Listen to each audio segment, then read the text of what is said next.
Ready, aim, release!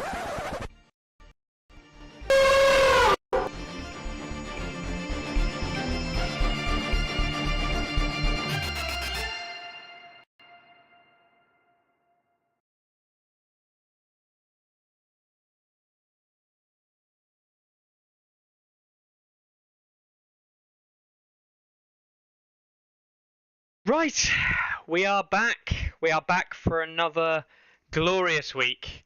Carlo's back, and this week he's feeling blue, apparently, ever so slightly. Back. Yeah, I as in like. wasn't away last week, was I? No, you weren't away, but you were back for me because I missed you on Friday, right? So for me, it's back. For these guys, they don't even know that you were gone. It's like it's magic, the power of the internet, right? Yeah. You don't even know when someone's Never missing. But yeah, you've been gone, right? And but more importantly, right, you were gone for the big thing that we're going to talk about today, which is there was a Lannister unit that got revealed, Carlo, your favorite people in the world, and you didn't get to partake in all those glorious initial discussions that I'm sure you're going to shed some glorious light on this amazing unit that's coming out and really change the community's mind with your fantastic insight. Yeah.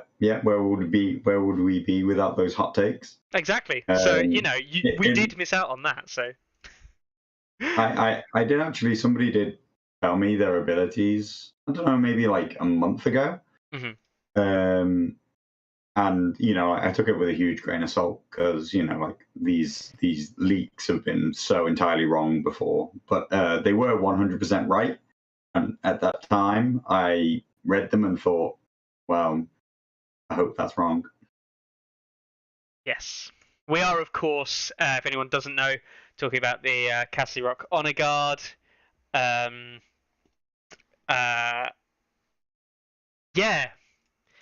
They are.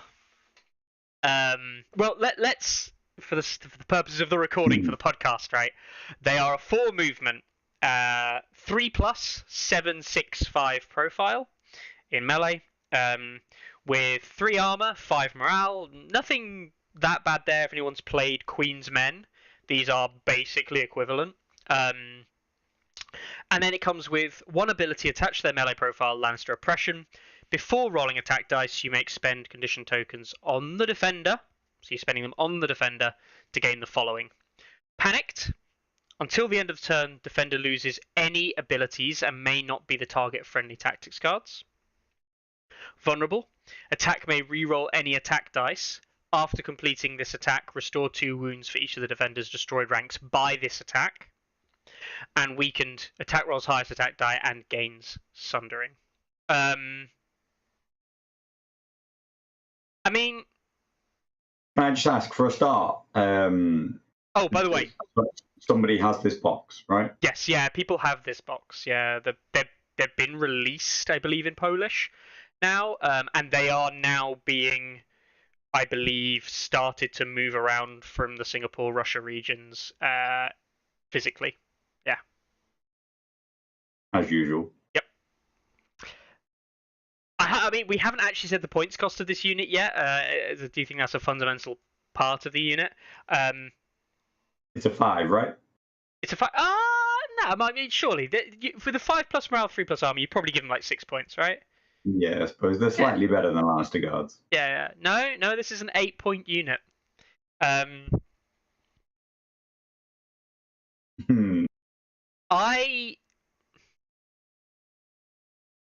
I do think that there is some discussion to be had, which will go down around the design space, around the abilities, and things like that we'll get to. But I'm just going to straight up say this. If you put Castle Rock Honor Guard, and Golden Company Crossbow in front of me, I would pick Golden Company Crossbowmen 100% of the time. And I think Golden Company Crossbowmen are fucking trash. I don't know if I go with Crossbowmen 100% of the time. I mean, if you were to manufacture these ridiculous situations and be like, yes, Cassie Rock Honor Guard would be great there. I'd be like, sure, but like, how often does that actually turn up? Do you know what I mean? Yeah. Um, It's a solid profile, like so. The thing is that I reckon personally, I think that Lannister oppression is nearly worthless. Like they're not improvements on the token ability. yes, I do. The only one that I'm willing to accept as an improvement is the weaken token. Um, the weaken token, which Lannisters put out a lot of weaken with the likes of Pycelle, and it's a way of flipping that weaken token to, rather than a defensive like I'm going to save some wounds, to being I'm now going to hopefully deal more. Especially if the unit's weakened, I do think like as in like not on full ranks, I do think that has value. But I Like mean, but that's stretching it, right? the highest attack die isn't even like they don't even have a roll off in their profile, so that's like +2 dice Yeah. at very best and sundering. You'd pay that. You'd play a card for that, right? You play +2 dice and sundering. The problem is, Yeah, but you wouldn't have to spend a weekend, and yeah, and you wouldn't even consider it to be a good card. yeah. If that's the best scenario, and it said you can only play this if you've got 5 dice. You know what I mean? I think that this is how crazy I think it is. I think this unit would be balanced if you gained those abilities and you didn't spend the tokens. I don't even think I'd pay 8 for that unit though. I mean, like you could work with it at that point. Yeah. I believe that tokens are effectively worth about 1.5 wounds a piece. Yep. Really, vulnerables can normally be used to push through another 2 wounds. Panic, you consider it more like 1.5. You can often turn a past into a fail, which is going to be like 2 extra wounds, basically. You can turn a 1 into a 3 or a 1 into a 2 by just re-rolling the D3 when it was already going to fail. Now, there are some times where you'll get them to re-roll everything and, it won't come off. But the panic token is probably worth 1.5, 2 wounds. The vulnerable is worth 1.5, 2 wounds. The better your attack, the better their saves, the more the vulnerable is worth. Mm-hmm. But the weaken's hard. The weaken can really stop spike damage. Depends how good your defense is. But again, I would say it saves you about 2 wounds a lot of the time. Mm-hmm. And so these abilities have to be significantly better than 2 wounds, and they're not. They're similar to 2 wounds, and they have no other redeeming features. Their profile is just solidly okay at about 6 points. Mm-hmm. I would probably buy a unit. I think I would buy, maybe, it's not even a definite yes. I would probably buy a unit with those stats for 6 points and no abilities. So, yeah, I mean, a 4. I'm trying to think of a 4 defense unit, a 4 movement speed unit at 6. You're looking at Stark Sworn Shields are probably the closest comparison. They're a 3+ armor, 6 morale, and then have a 4+ 7 5/4 off the top of my head. But they also come with the Shield Wall ability and Stubborn Tenacity, which Stubborn Tenacity at 6+ you can equate to saying losing Shield Wall and Stubborn Tenacity to get a 3+ and a +1 morale is arguably fair, right? Arguably, it might be that one of them slightly costed higher or lower, but like they must be roughly equivalent, within half a point. So yes, for 6 points, for the pure raw numbers on the profile, it would be fine. Richard says Blackguard for 6. You come with Horrific Visage and Vicious, it's hard though. because there's basically no unit in the whole game that doesn't have an ability. Is there? There's actually not a single unit in the whole game that doesn't have an ability or a keyword. No, there's not a single unit in the game that doesn't have at least one. The best example of one that did or was close to it was old Sentinels before they got the Sentinel keyword, derp, and they just had Sundering. They were the only unit in the game with one line. Yeah, and they were considered pretty trash. Yeah. At that, it's hard to compare old stuff with new stuff. But anyway, I would say that their profile is worth about 6, and I genuinely would not pay 1 point for Lannister oppression. So that's where we really fall apart for me, which is that is a utility ability.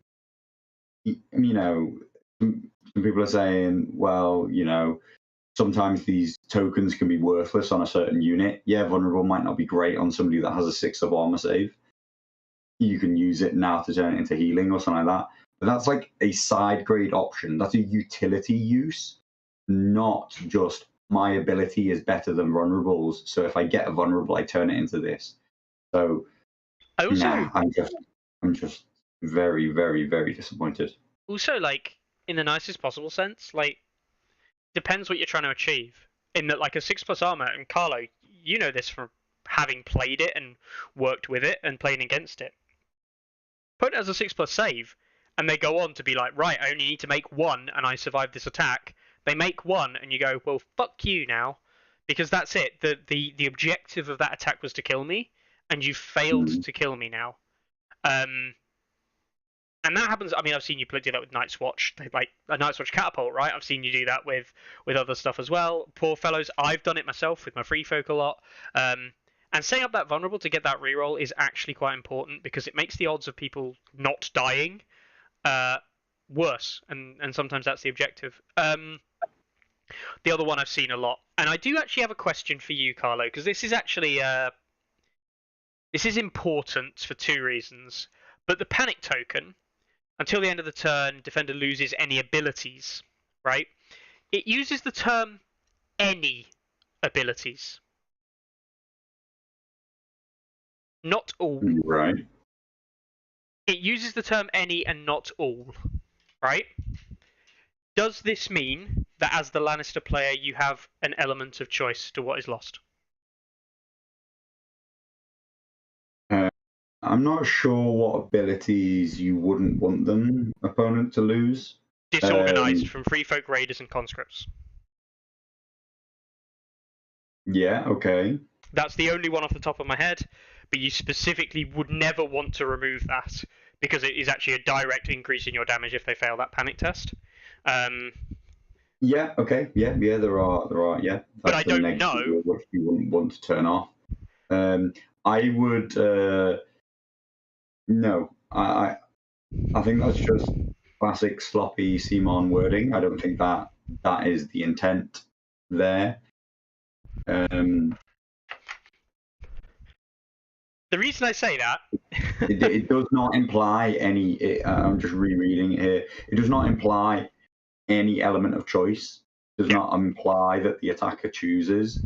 It says any. Any is another a weaker English term for all. Mm-hmm. Any and all have interchangeable kind of meaning here, but again, that's just sloppier rules writing, where all has a distinct, definite meaning that it's all of them, whereas any has a maybe connotation around the all aspect. Yeah.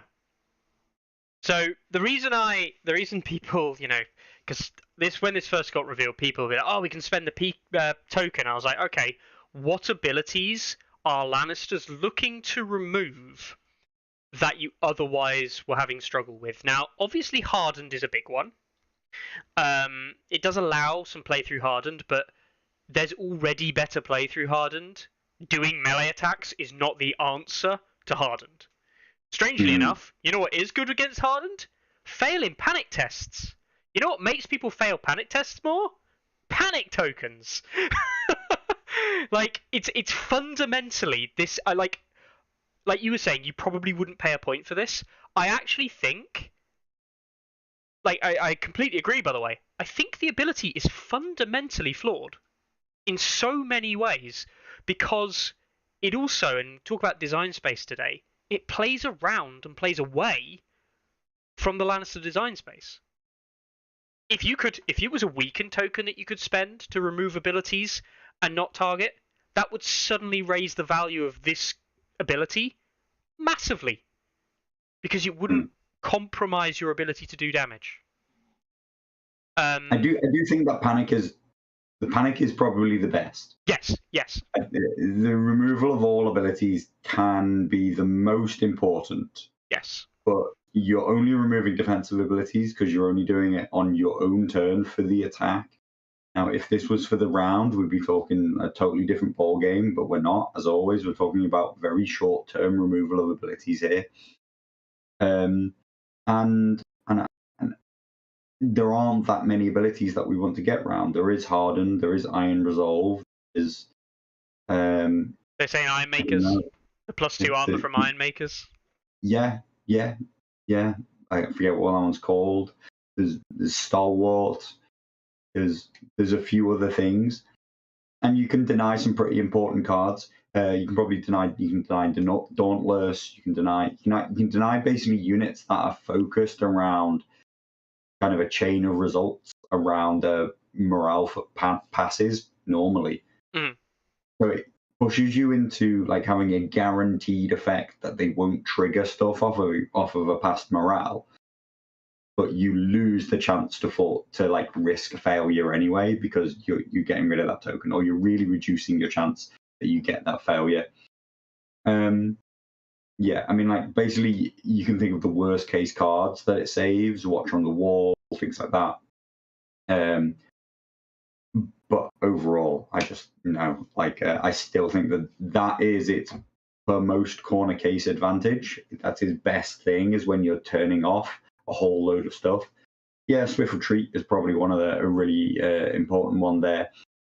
But we're picking and choosing the odd unit that this 8-point unit now has not a terrible matchup into, because in a specific situation, I can turn your abilities off. Hey, more than that. Cost less points. Yeah. Are better, and I can only turn your abilities off some of the time. But when you have your abilities, you're way, way, way, way, way better than me. And you know what? The icing on the cake for me is all of that, while not palatable, all of that at least has some level of, I can see why you would use it. But then you put it on a 4-movement infantry unit and you're like, no, there's no way in hell this ever gets to actually use its abilities for something that is going to be game defining or game winning. Like, if a Greyjoy player is playing What Is Dead May Never Die to save a unit from getting killed by Castle Rock Honor Guard, and you're like, haha, I spent that panic token to stop you doing it, then I say, how the fuck did that Greyjoy player allow the game to get this far? Like, in what situation has this led to? Yeah. I agree with Endline. Movement 5. Yeah. 2+ armor save. Or Lance to Supremacy. Or would have been things that would bring this unit into the bad tier. Yeah. Like, I immediately thought that I think the only way of playing this unit would be with Kevin Lannister and his commander, because you can just march 8 forward and then go, right, I'm going to take a risk on a Crown's charge just because it's movement forward. I've got Lannister Supremacy. I come with PM, and Predictable Maneuvers, as we know, is one of the best cards in the game. And it's like, I'm going to get use out of these guys because I have so many control cards that I can essentially get use out of anything. I have I forgot the card, the something or whatever. Can't remember what it's called. The card that now puts out Vulnerable and Panicked on a unit. Seeing Their Flaws. Seeing Their Flaws. Yeah. That's pretty good, with this. And then I remembered after all of that, right? You know what the best thing about Castle Rock Honor Guard is? Switching off abilities and tactics cards, right? What's the cool thing if you attack a unit that's got Seeing Their Flaws on it with Kevin? Lannister Supremacy? No. Kevin. Oh, you lose all their abilities. Yeah. Yeah. So, you know that thing that you get for attacking with the best commander combo? you kind of get anyway with the time that you would put the token on them would be exactly the time where this card actually does something anyway. So, like, objectively, you would probably never use that panic expenditure if you had Kevin Commander on them. This What? unit, I don't ever see this unit being a better choice than Warrior Sons. At 7, yeah. Ever. I actually think if you made this a 7-point unit and put Warrior Sons up against it, Warrior Sons, as you say, would still win.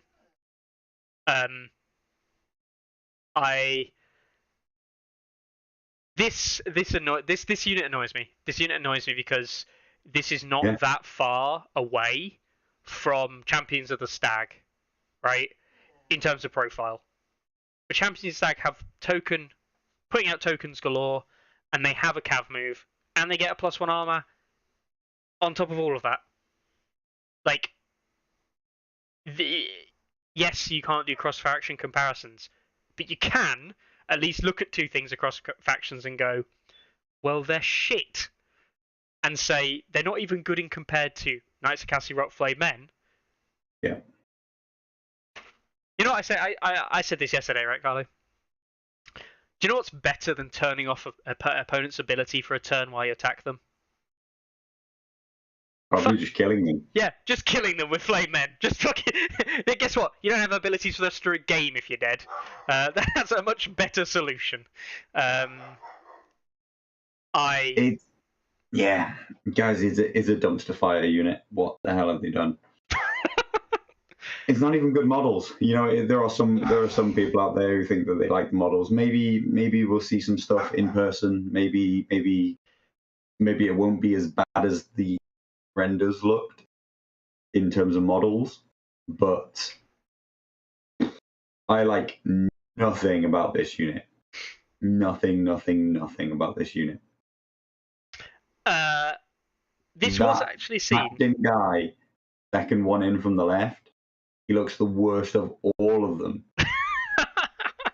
With its unit up or whatever it's doing with its faceplate, and then I no. Do you want to know a really cool thing, Carlo? It comes with an attachment in the box, and do you know what the attachment is? It's Sentinel Enforcer, of course. Yeah. Yes. Same stupid armor as the Sentinel Enforcer. Which that 8-point unit came with Taunt in the box. Yeah. Do you know what's really good at making people... I think that the other Sentinel Enforcer, who used to be my least favorite Lannister model, I believe that he's better than all of those models.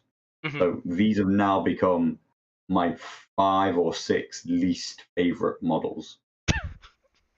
Do you know what sums it up for me? It's not only do you get a dumpster fire 8-point unit, but the attachment it comes with is also pretty garbage. And again, if you actually think about it, Taunt inside these guys, while 4-point movement, it mitigates that. Do you know what you really want on taunting units? Or taunted units? You really want to put panic tokens on them, so they fail the taunt. The one ability that you'd ever want to use on these guys fundamentally does not synergize with Lannisters. It's mind-boggling. It's absolutely mind-boggling.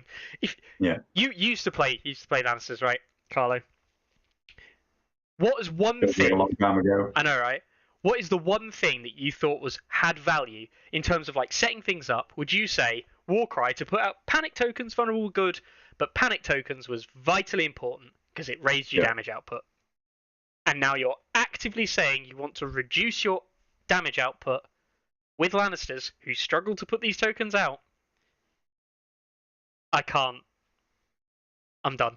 Yeah. I agree. Total trash hit. I am with Ilya though. Worst unit in the game. I'll probably only buy one box. That's how bad they are. Still buy one though. Yeah, still buy one. Are we going to get to see an unboxing of it? I think this might be a unit that might be worth unboxing. No. So yeah, I mean, we can talk all day about how bad these guys are, but I don't think it. There's no point, right? There's actually no point. We've already talked about it far too long. They might get buffed. They might get buffed one day. They will get buffed one day. I hope they do. Demon balance units that are getting no love, and they particularly try and push really expensive, like elite action-defining units down people's throats, even though they don't seem to be able to understand why people would want to field them. So I expect them to get buffed at some point in the future. They will, of course, say for quite a while that there is not enough data. Mm-hmm. And when all the data you need to know is A, nobody's buying them, and B, and B, nobody's fielding them. You have to see, like in the first 6 months, that nobody fields them, and that's all the data you need to see. I mean, do they even need to see the data? I'm 90% sure you could just put this in front of nearly anybody, and they'll go, "That's just trash." Like there is no, you don't need more data after that, surely. I mean, this one's, to put it bluntly, this is just an obvious call, right? And I don't want to make it sound like we're jumping on a bandwagon or bashing the unit like unnecessarily or anything like that. But surely this is just obviously bad. I think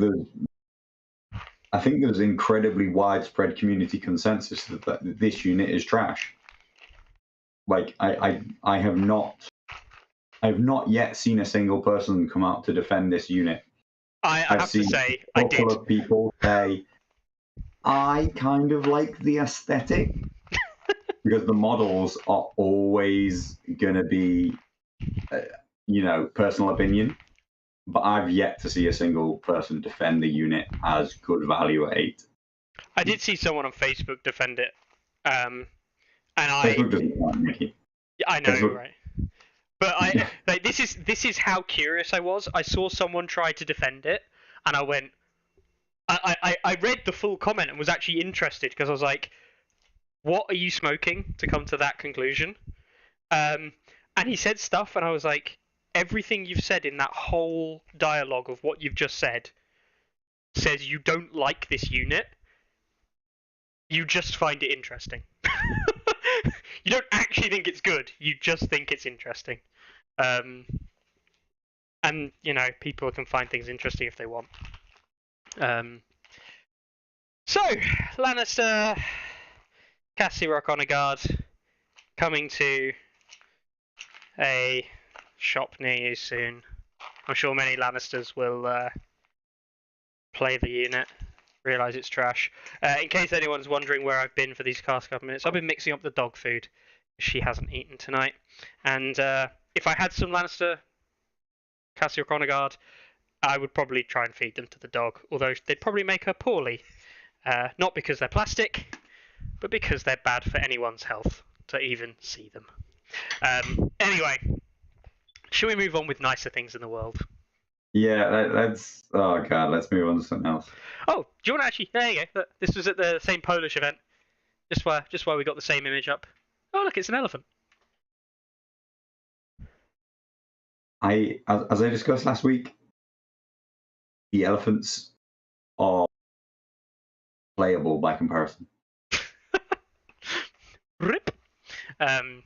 See, just double check chat before we definitely put this one to bed and probably never talk about these guys literally ever again. Marwin thinks they're alpha chads. Fair enough, Marwin. You do you, buddy. Iron Forest Carly says Meryn Trant will be good in the unit. Yeah, they do synergize quite well with each other. As does the rubbish bin. The phrase "throwing good money after bad" comes to mind. Yes. Putting more points into attachment investments into a terrible 8-point unit does not suddenly make it good. Now just makes it an 8 or 10-point unit. Paul makes a very good point. The completionists will buy it. Hence, this man over here. I do often wonder actually when their initial response is not enough data when they like talk about whether or not a unit needs to be rebalanced. I wonder if the only data that they actually are talking about and actually care about is what are its sales numbers. Yeah, that does bring an interesting question, doesn't it? Because when I said when they see that nobody buys this unit, but then I thought, well, people will buy it. People are already talking about buying it. I will buy it. And if that's the actual data that they care about, then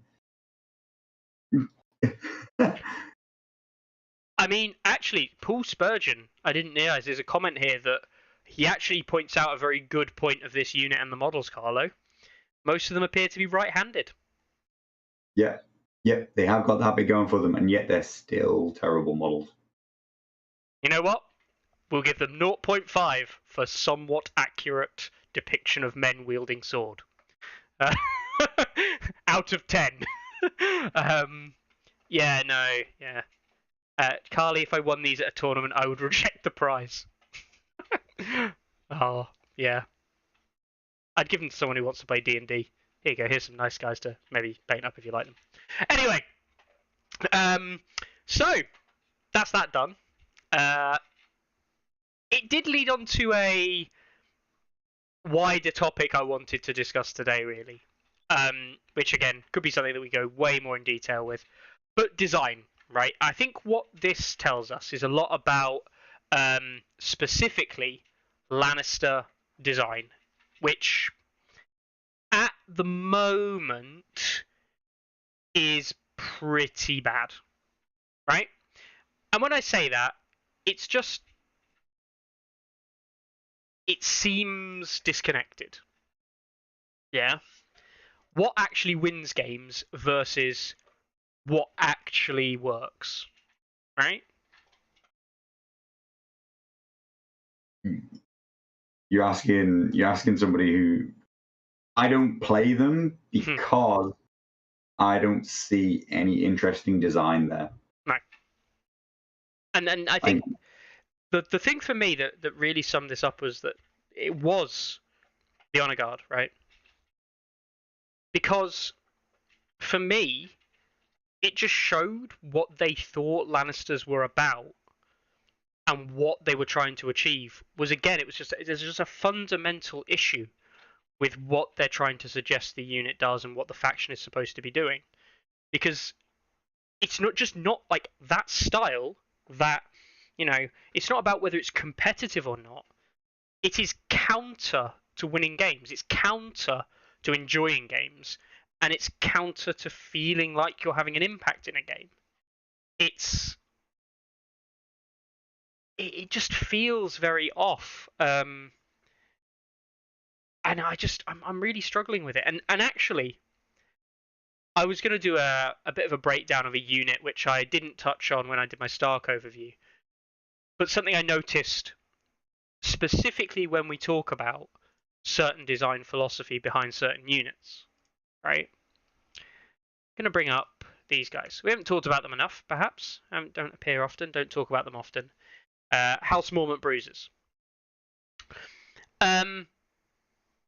First of all, we'll just get out of the way. Yeah, they're not good, right? 7 points of sadness. I always think that they're 6 points.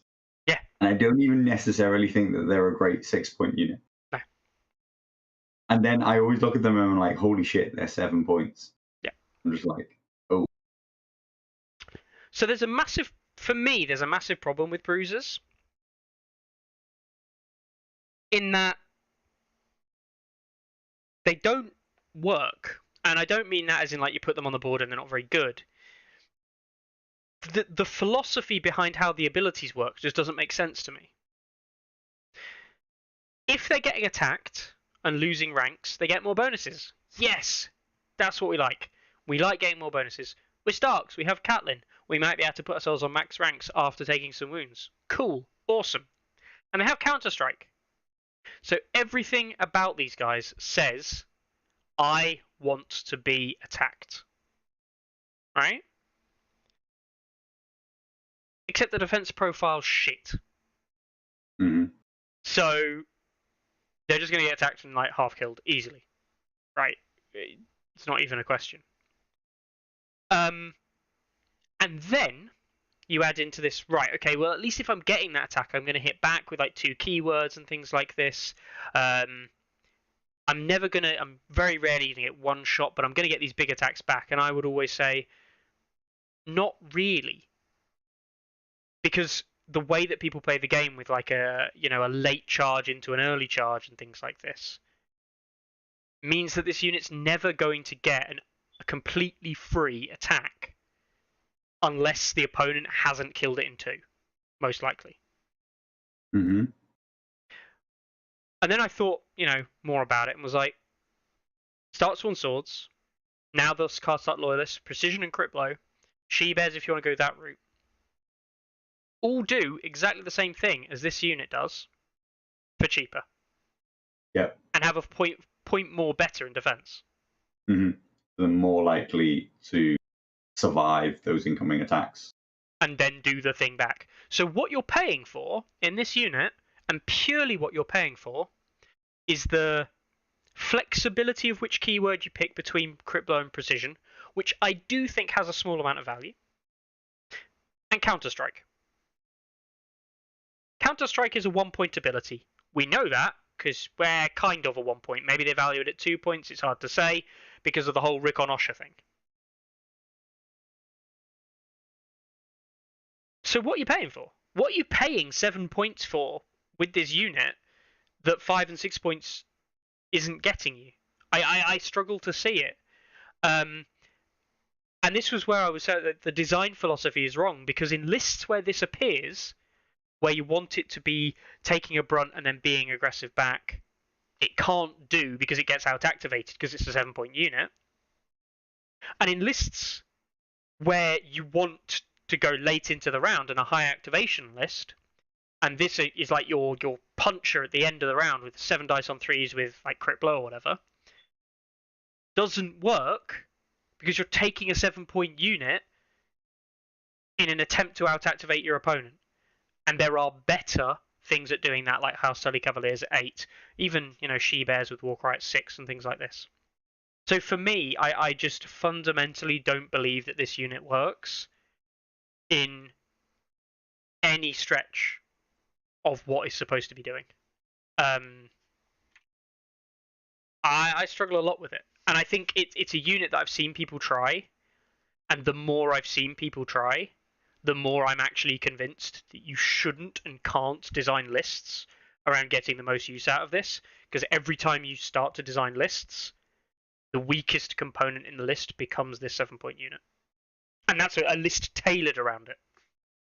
So yeah, it's not pulling enough weight to be a scary offensive unit, and it's simultaneously the hole in your line, the weak unit that your opponent can exploit, and simultaneously one of your most expensive units. Like, it doesn't perform in any of those categories. And honestly, the best use of this maybe is to not invest in it. The actual best use of this unit, which I was kind of theorizing and list building with, was actually to keep it a nerf 7-point unit with maybe your commander in it. Because if you put more points into this, you're de facto making the rest of the list weaker, which de facto makes this unit weaker. Because this unit relies on the rest of the list to do its job for this to do its job. It's really weird. It's a unit that quite literally relies on everything else in your list to work for it to work. And that's just fundamentally bad design, which goes back to to some extent the honor guard.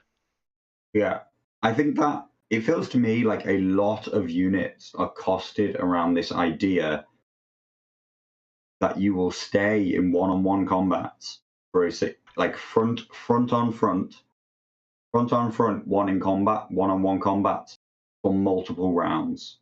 Yes. And yes, that happens more now, I would say. The game is less explosive, less damaging, less extreme. in just charging and killing units and moving on through, and just like two tapping units at the end of a round and the start of a round. Mhm. But at best, when you watch games, or shall we say, at most, rather than best, Mhm. at most, there will be two defensively mindseted units that meet somewhere in the middle, Mhm. maybe fighting over the center objective, maybe fighting over a side objective, maybe one of them has the objective and the other's trying to push them off, any of those things. And they will remain locked over a period of rounds, and they may or may not have loads of, should we call it, resources thrown at them. They may have the swords used on them, the bags multiple times. They might have loads of tokens weakened, all things. Like, everybody might be supporting that fight from all sorts of places. People might be shooting into the combat because it feels like the battle is revolving around this unit. Mhm. But at most, that is one unit fighting one unit. Yeah. And yet, it feels like a lot of units that Simon put together are costed around this idea that this front on front, one on one, will be occurring at 3 or 4 places on the battlefield, Mhm. and that all units can be costed at their ability to fight something else one on one, what it can fight one on one, and how that fight will go over a period of multiple rounds. Whereas actually what happens is that somewhere a couple of units will get locked up. That specific fight will not resolve quickly. And so suddenly good players will put all of their attention elsewhere on the battlefield to resolving a fight very quickly, outmaneuvering their opponent and gaining an upper hand very quickly somewhere else on the battlefield, to which they can then swing around and then like flank or win that protracted combat. Or they just like assume that, well, that's just a losing fight for me, and Mhm. I'll lose it over the next 3 rounds, and that's fine. I'll put minimal effort into losing it. Yes. But like I say, this unit here cannot be your center point Mhm. because its defense is not high enough. If your opponent throws all supporting aspects, starts shooting into the combat, adding in tokens, throwing their best unit at this thing, which also costs 7, 8 points, throws Lance Cavalry into the front, does something like that. Mhm. This unit is going to fold. And the thing that it's fighting is not. Mhm. This unit can win in a protracted fight against 5-point unit, but it's not going to find itself into a protracted fight with a 5-point unit with no support being brought up. That's not how people play the game. No. And I think that there's a real lack of fundamental understanding of how people utilize units, how people utilize positioning. Mhm. I shy away from even saying top end play. I just mean Yeah. like just the sheer reality of the way this game is played by everybody who has some mediocre experience of it. Yeah. People aren't just going to stand there slugging it out in a combat if they genuinely believe that they're going to lose. Unless they know that they're going to lose and they've accepted it, and that they just want to deliberately slow the pace of the game down, as you say. Yeah. People aren't just going to stand there and bash it out. And yeah, I don't So, know. so to like further flesh out that thought and like kind of explain why I think it happens Mhm.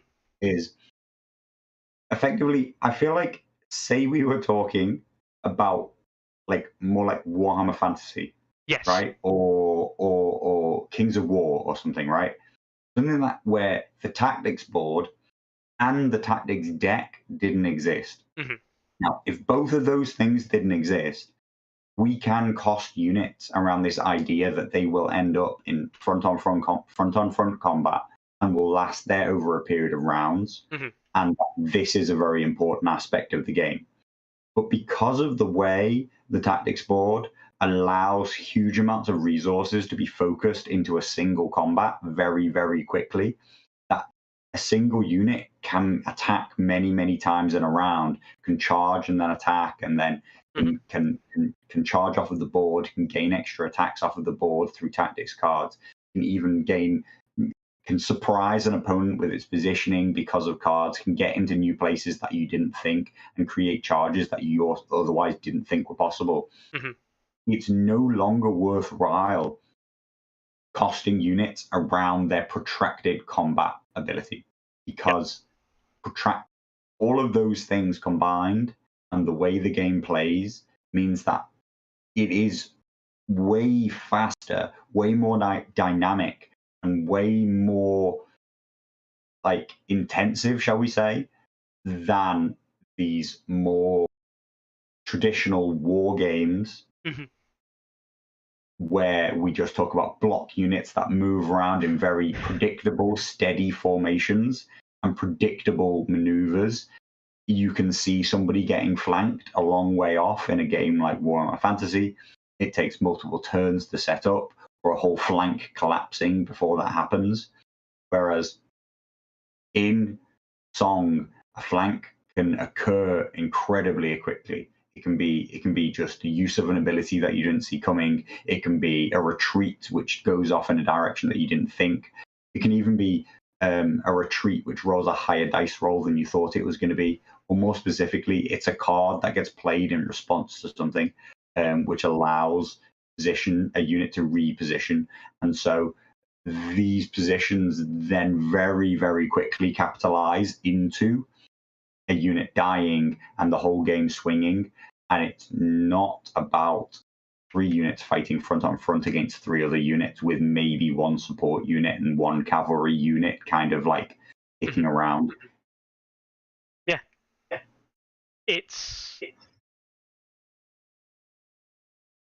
I don't know. It speaks to me that they don't really think about what they're designing, to put it bluntly. And they're not actually applying thought to how is this supposed to be used and what role does it supposed to have in the game.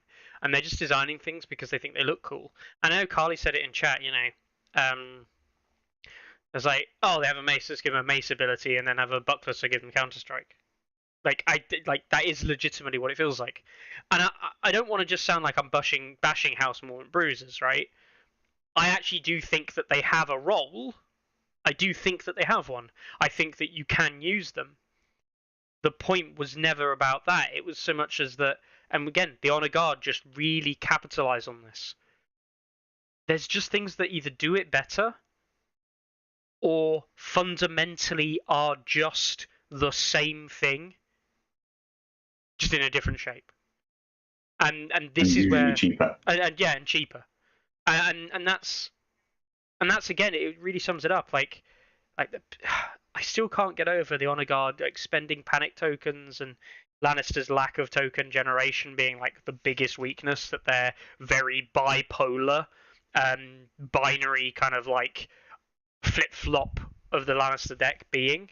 And then it's like, oh yeah, the one thing that is so flip-flop about the deck is, panic checks and morale checks, and I'm going to take the one thing that I need to like double down on that.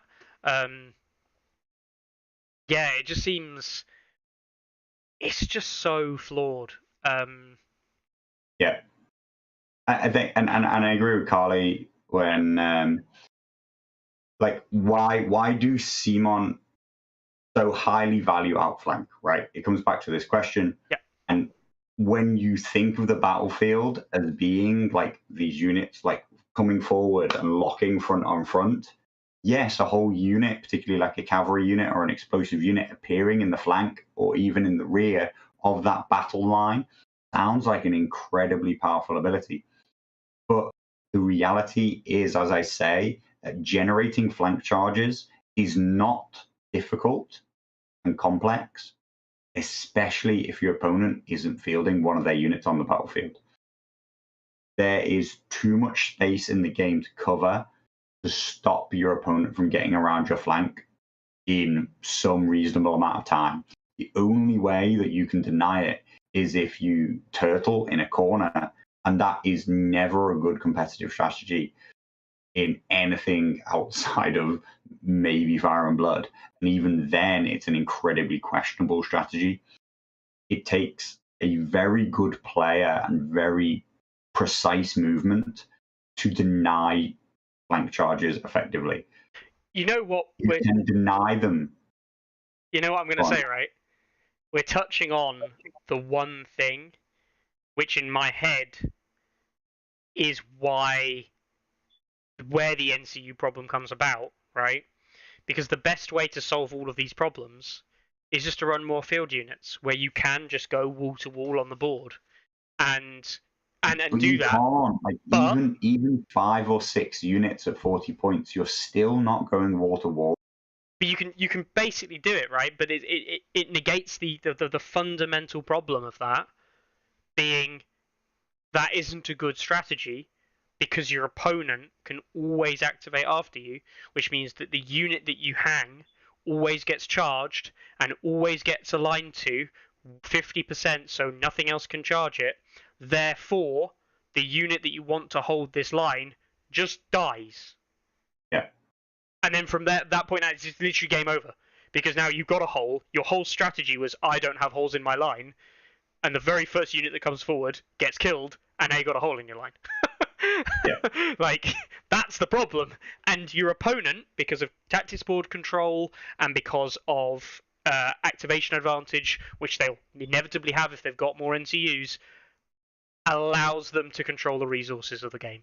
They have more resources to spend than you do.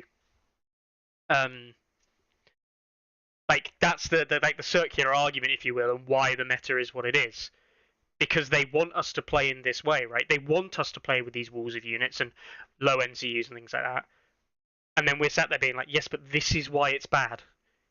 Because you designed the game with tactics cards and abilities that can be used, and this whole NCU tactics board that can be used, and you seem to be designing units that don't want us to use those other resources outside the game that you gave us.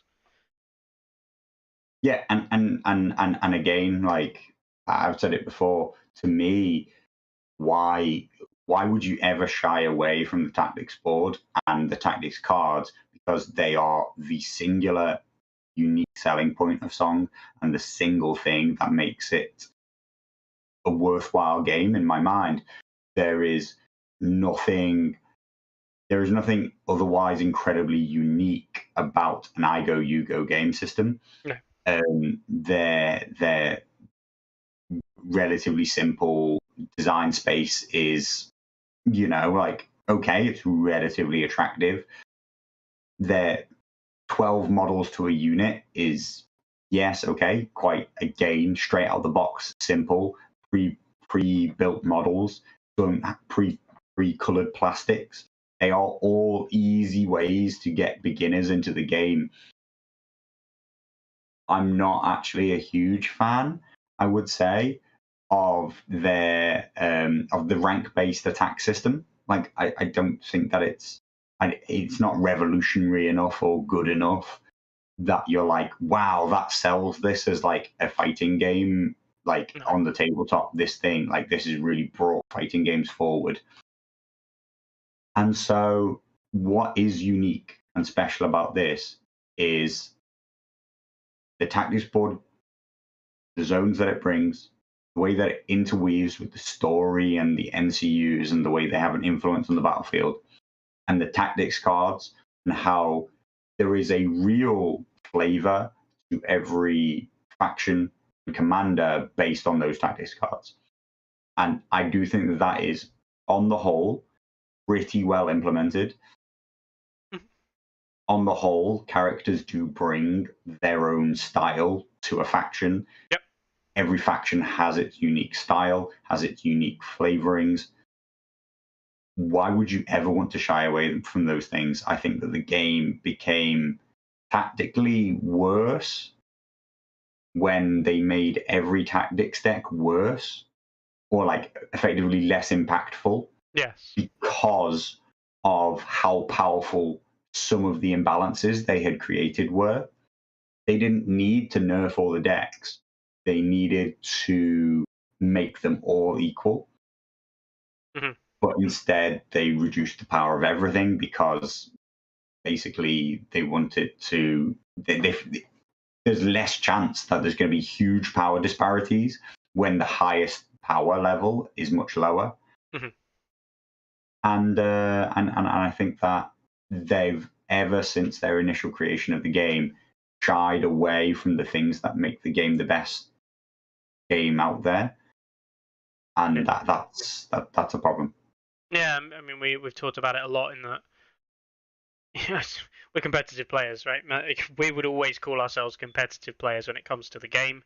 We are, but if you were to ask us what's the one improvement they should make to the game that isn't just like a mechanical change, but like a change to the game that we would want to see, fundamentally one of the things we say, make characters worth taking.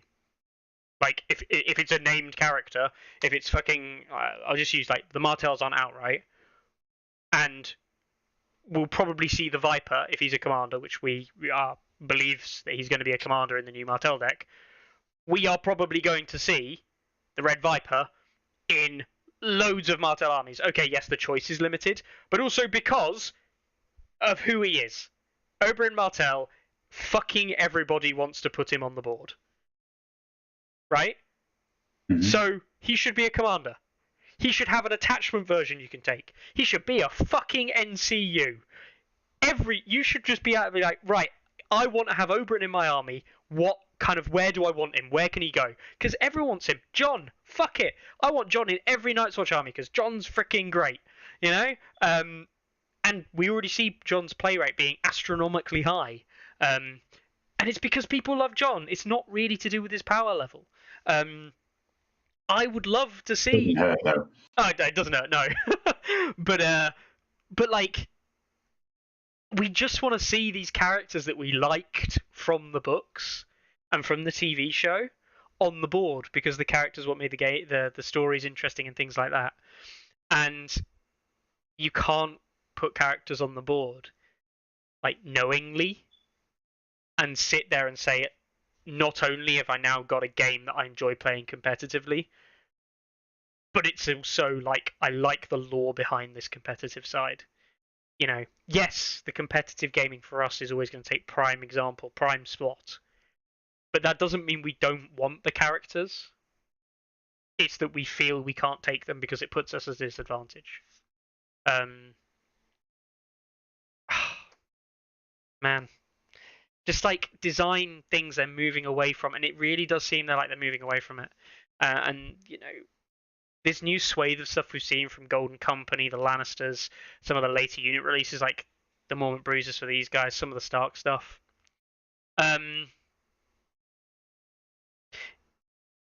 It's not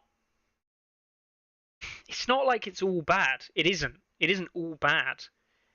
But a lot of it is just kind of like, eh? What was the last good unit to be released? The actual last good unit. Free-foot Chariots? Free-foot Chariots are bloody good. Yeah, what else?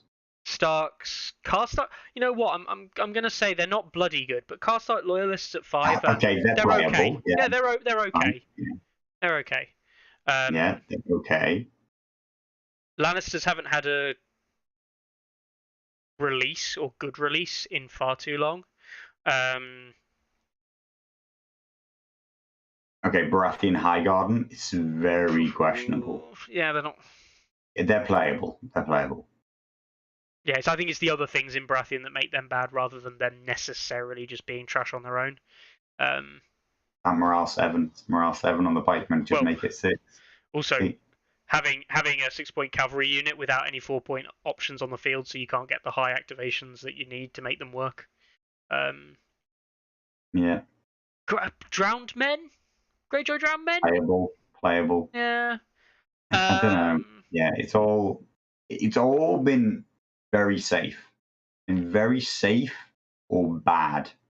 Shadow Tower Spearmen. Again, the Spearmen seem like under the par. All the Golden Company stuff is bad.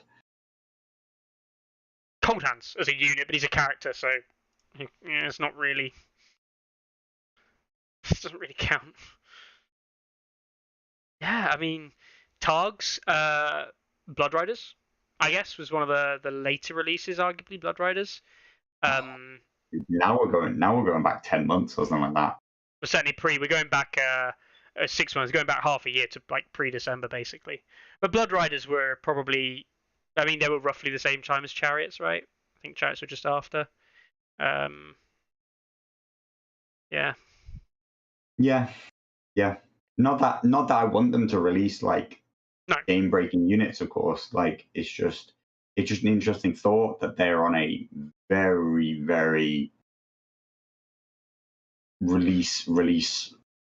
Yeah, actually, we call it conservative power level release at the moment.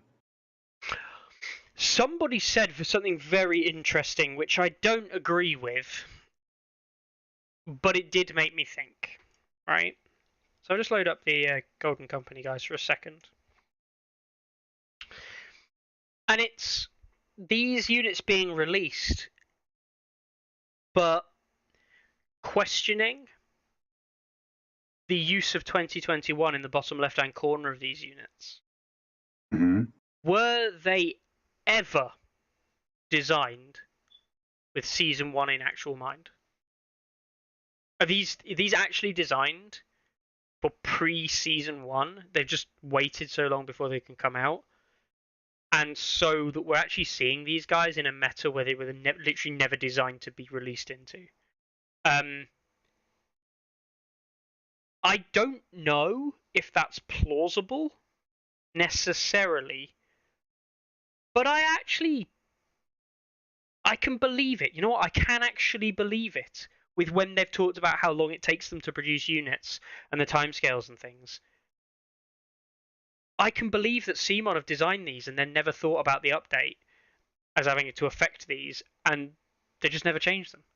And the lack of communication just further kind of Yeah, so are you saying that. that Season 1 has come earlier than they intended it to, or that this unit was released later than they intended to release the unit? Because yes, is the answer to that. Yes. Yeah, because both. The answer is they're always 100% of the time releasing units later than they intended to release them, it seems. Every single unit is always later than they say it's going to be. Yeah.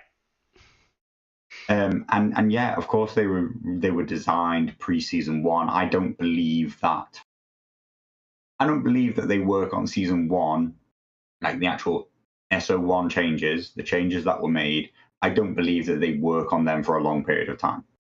No. But the initial conception through to setting its rules, through to finalizing its rules, to then go to print, to then get sent out, I believe that process takes them a very long time. I don't believe that it should, but it does take them a very long time. And so the point in time when this unit had its rules fixed will have been before they ever really took a real look at what Season 1 changes will be. Yes. Yeah. I think that Season 1 changes took them at absolute most a month. I have reason to believe it took them slightly longer. But we're talking maybe 2 months, maybe pushing 3 at most. But I don't think that they assign continuous time to updating, right? Like there's not like a day of the week. No. There's not like a day of the week every week that Fabio is like, right, what units need to be looked at this week or anything like that. There is like a block of time where it's like, all right, so we're going to do an update for Song, and it's like, what are the worst offending units that need to have their rules changed? And they sit down and they hash out some changes. They send them off for testing, get them back as quickly as possible, iterate on them maybe once, send them out again, get some testing, and then they go, right, that's it, done. And that is a very separate process, I believe, to the more continuous, okay, like this is where Golden Company currently are. In 3 months' time, they need to have finalized rules. In 3 more months' time, they're going to be like have finalized renders sent to the factory and print cards by this date and this date. and like that whole process like takes like this time, and they just have to hit those specific dates because factories are involved. Yeah. Whereas when you do a season 1 update, you're like, here's the errata, send it to the war council guys, whoever the fuck they are. And still have no idea who they are. Send these changes and these PDF changes, and that's it. Nothing else is needed. So that is done in a very short, intensive period. And I don't think that they have the time, the capacity, or the ability to consider units that aren't out in that discussion. Yeah. No, definitely. Which is funny because if we think back to meetings of old, sessions of old, they used to sit there and go, guys, it might not be balanced right now, but it will be balanced when these other units come out. And it's like, huh? Yeah. I don't know. Yeah, at least I'm glad that they haven't said that in a very long time. They haven't told us that no, your faction will make sense when you buy more stuff off us. Yeah. Which won't come out for another 6 months. Mm-hmm. Just a comment in chat there. Fairly new player from Misfit Kev. Sorry, fairly new player. 4 months. Played mainly 40k. A Song by Sarah and Fire is in a good place compared to 40k. Yes, I would agree there. I mean, in case it isn't really obvious, and it isn't always, me and Carlo absolutely love A Song by Ice and Fire, as in like the game. We invest or have invested so much time, it's unimaginable at this point, into the game and other aspects, the whole website, content and things when we used to do a lot more. We sat here for an hour already today. We absolutely love it. I'm adamant that I believe that balance-wise, the game is in the best state it's ever been. Yes. Yeah, definitely.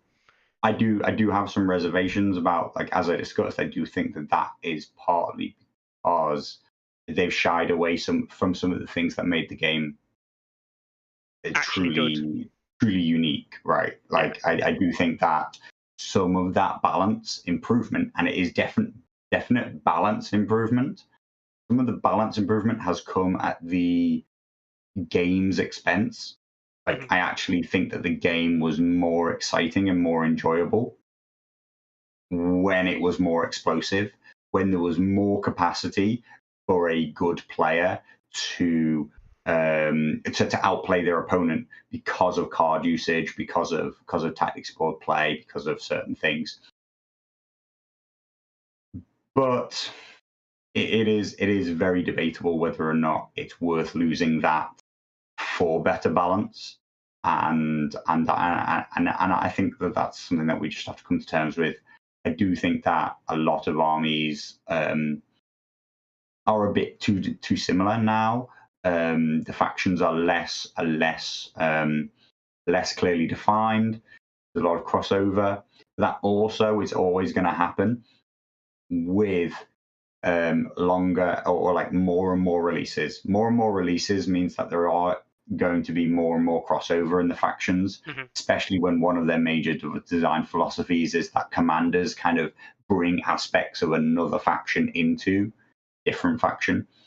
They like lean heavily on cards that others have. There are a huge amount of cards that exist in multiple factions now if you consider various commander combinations. Is there a possible chance that we get a balance update with Martell release? No, they won't come together.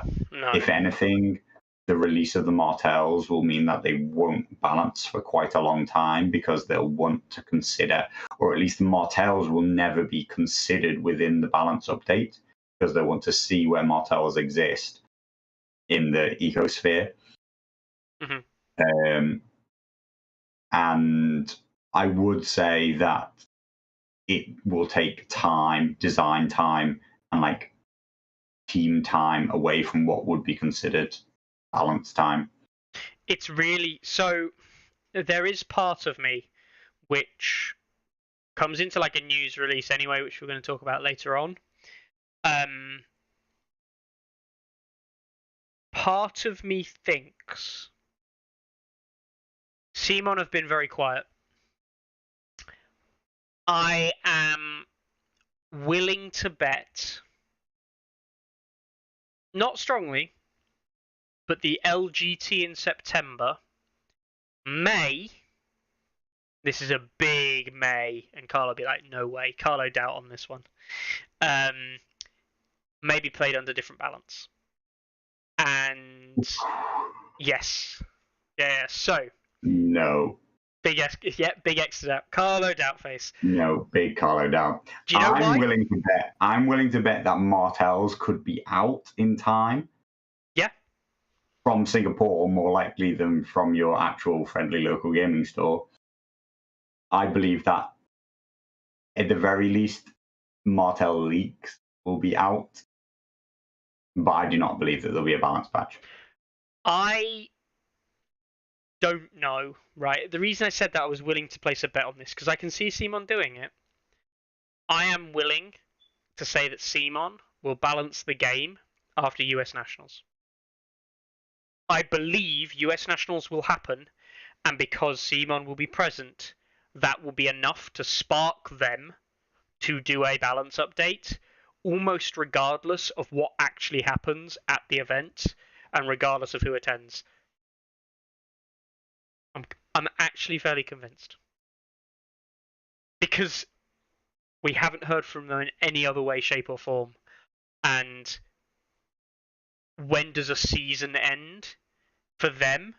I can imagine a season for them ends when the championships, if you will, for that ends. And yes, we have reason to believe that they have a world championship, although bugger all's been said about it. When does the season for them end? Well, they're a US-based company, right? Or pretend that they are most of the time with all the marketing. When the US Championships is over. I could agree with that if season 1 wasn't only 3 months old. Oh yeah, I mean, yeah, exactly. But this is what I'm saying. They might start working on it after that. Now, Simon release, right? We won't be playing LGT under a new patch. Like, I think that the chance of that is actually really slim.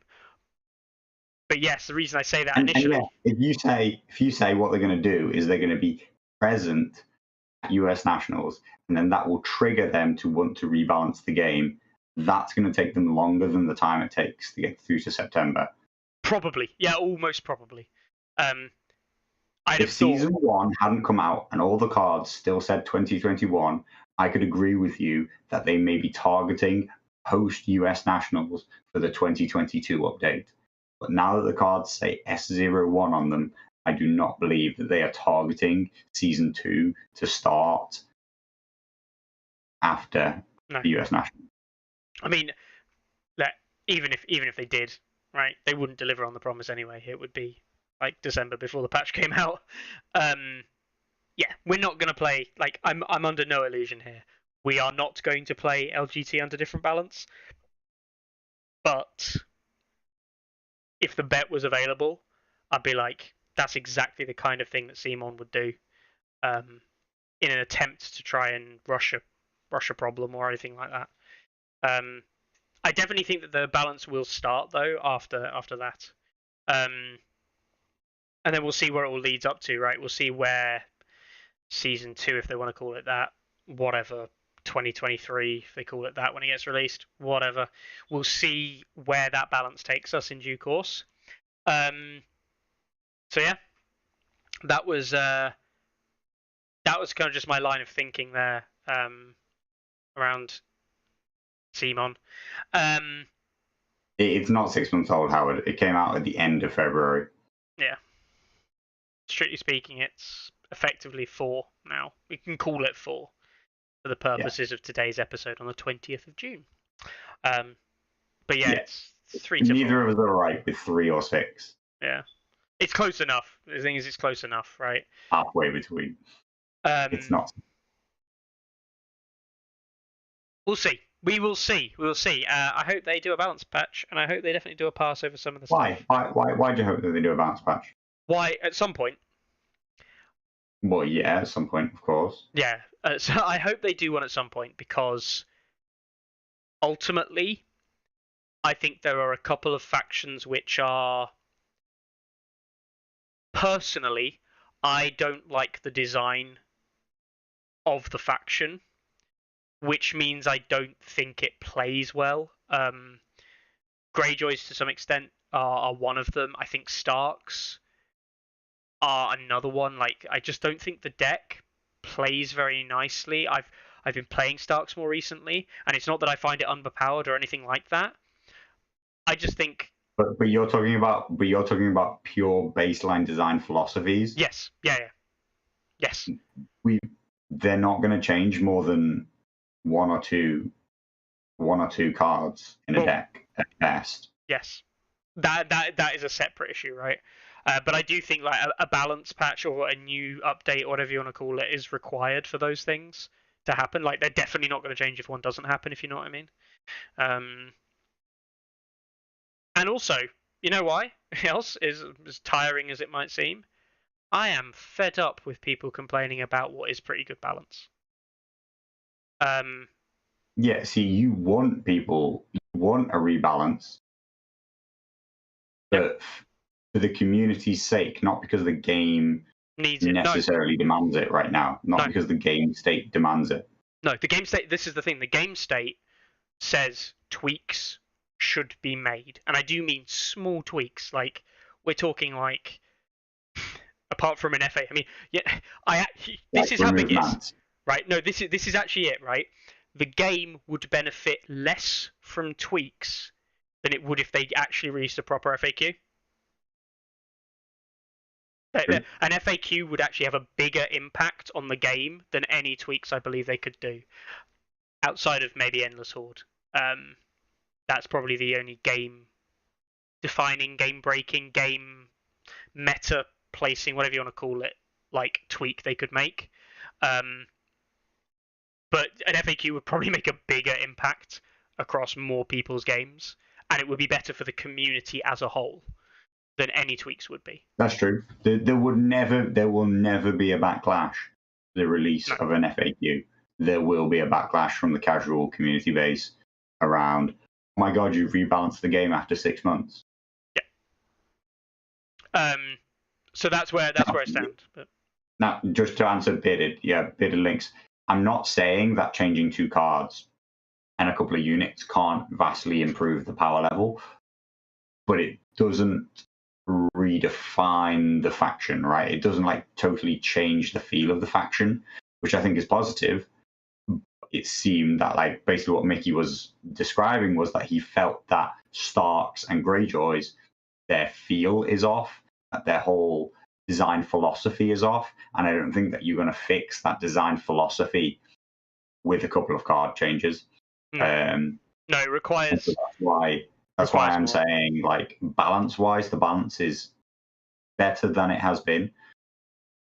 Some cards could be improved in terms of balance, but like the design philosophy that he seems to have an issue with some of the factions is actually not going to be suddenly changed in a Season 02 update. No. Starks probably don't need much change to make it better, but there needs to be more than just like a unit change or something like that. I think Lannisters. Starks have already gone through their own 2-card change iteration. Yeah, they've already been in pretty much direct improvements to those cards. Like there's the tiniest side grade with a huge upgrade at the same time. You can say the same about the Baratheon cards, right? Like they're not exactly the same, but they're effectively the same card, but significantly better now. Lannisters, I believe, need a. I do believe Lannisters needs a spruce. Again, not because I think that they're necessarily bad. It's got nothing to do with how good or bad these factions are. Starks need it because it just seems that like everything just feels a bit the same, and it just feels janky to use the stuff that is different. Lannisters need it because, again, it's all very samey, and the deck just feels jank. It just feels bad to play the deck. Doesn't need, like, don't get me wrong, the effects that Lannisters can have can be quite good. It doesn't matter if it's not fun to play the deck. And Greyjoys, while I think that they're on obviously the weaker end of the scale in terms of power, they need something in the deck that isn't just these all engaged cards, which they seem to have. The Greyjoy problem is the triggers, not the feel or anything like that. But you don't get the feel because the triggers are all kind of whack. It feels strange. They're not balance changes. It's about feel at the moment for me. In that the factions that are playing worse also feel bad to play, but not because they're less powerful, but usually because they play away from what we want the faction to do. So yeah, I guess well, I have a completely another thing that I was thinking about because it just seemed to be like design thing like that. Subjugation of Power was the card I was thinking about earlier today. Okay, a card which can be pretty good. Most of the time is pretty meh to pretty garbage because it does nothing. I thought about it some more. And I thought, God, you could do some really interesting things with this. And again, I think there's design space for this. I quite like the idea of you doing a morale check, right? But the modifier is based on, let's say, 12, but it could be something like 10. Take away your points cost as a negative. So, like, if you're a 4-point unit and it's a 12 that you use as a baseline, it would be a morale check with -8. So you'd almost certainly fail if you're cheap units, which plays into that subjugation of power. It is the power of this idea of like it's really janky. It's really much janky. Math. It is too much math right into a cohesive paragraph. Yes. And it's too much math for the target audience that Simon have for the game. Yeah. Don't forget, they believe that the target audience for this game can't count beyond 40. Hey! They can do 50, right? They can do 50. Okay. They believe that the target audience of this game cannot count to 100. But yeah, that is true. That is true. That is fair. But I mean, I agree. It will never happen. But like, I was just thinking about that. I mean, like, that design philosophy for a card that's got like some level of like lore, or you want the words to mean something. Why has that not been addressed in something like a control faction, which would allow you to control weak units, which is the weakness of a control faction, those rush type decks, right? You could control them up, and then you can have heavy hitters versus heavy hitters. Like, you know what, fuck it, Knights of Khazad-dûm Honor Guard, for if you want to run them. They would start to make at least some semblance of sense because they don't have to worry about cheap crap, because that's the stuff you're switching off and dealing with other cards. It was just a thought, right? It was just a thought. Yeah, I mean, it's just it's complex. It's never gonna be a thing that they're gonna put into place, right? Like, there are too many hurdles there. Agree. It's never going to be a streamlined rule. No. But there was just something I liked about stuff like that, where you could actually start introducing ideas. But this is the problem, right, as well, in that I think there's just so much in the game which, honestly, at the moment, it feels shackled to this little bubble of design that they've grown for themselves. And like, we're seeing it more and more often. We're not actually, like, a faction comes out and it gets a unique mechanic. Brilliant. But that's it. We very rarely see, after that mechanic has been released, anything new actually get added to the game in terms of a mechanic until the next faction. Yeah, I mean, that is around the discussion around Martells, right? Like, the discussion overall from the community very much kind of like is what is going to be their single one unique mechanic?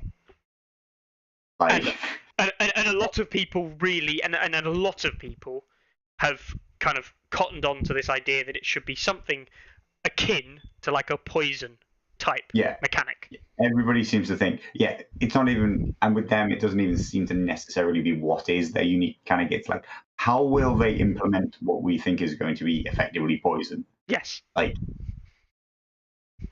is it going to slow units? Is it gonna do damage over time? Is it going to be a new token like pillages?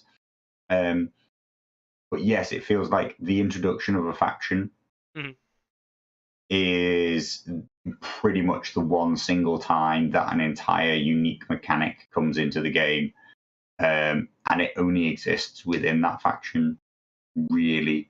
And very, very rarely will a unit bring a whole new dynamic to the game, effectively. There was Lannister Faith. Yes. Which, in a way, was the first time that we saw this, right? We had the initial game, it had Starks and Lannisters, and it had Boltons. And there was nothing really unique there. There was the Kickstarter, there's the Dire Wolves, which were in a way what was unique about the Starks at the time. They were the only people who had solos. And don't forget, they were right. Well, that's what I was going to say. There was the Kickstarter exclusives, which, don't forget, the Mountain only just actually got released. Yeah. With Heroes 3. Yeah. But technically speaking, and don't forget, Direwolves were incredibly unique back then and incredibly powerful.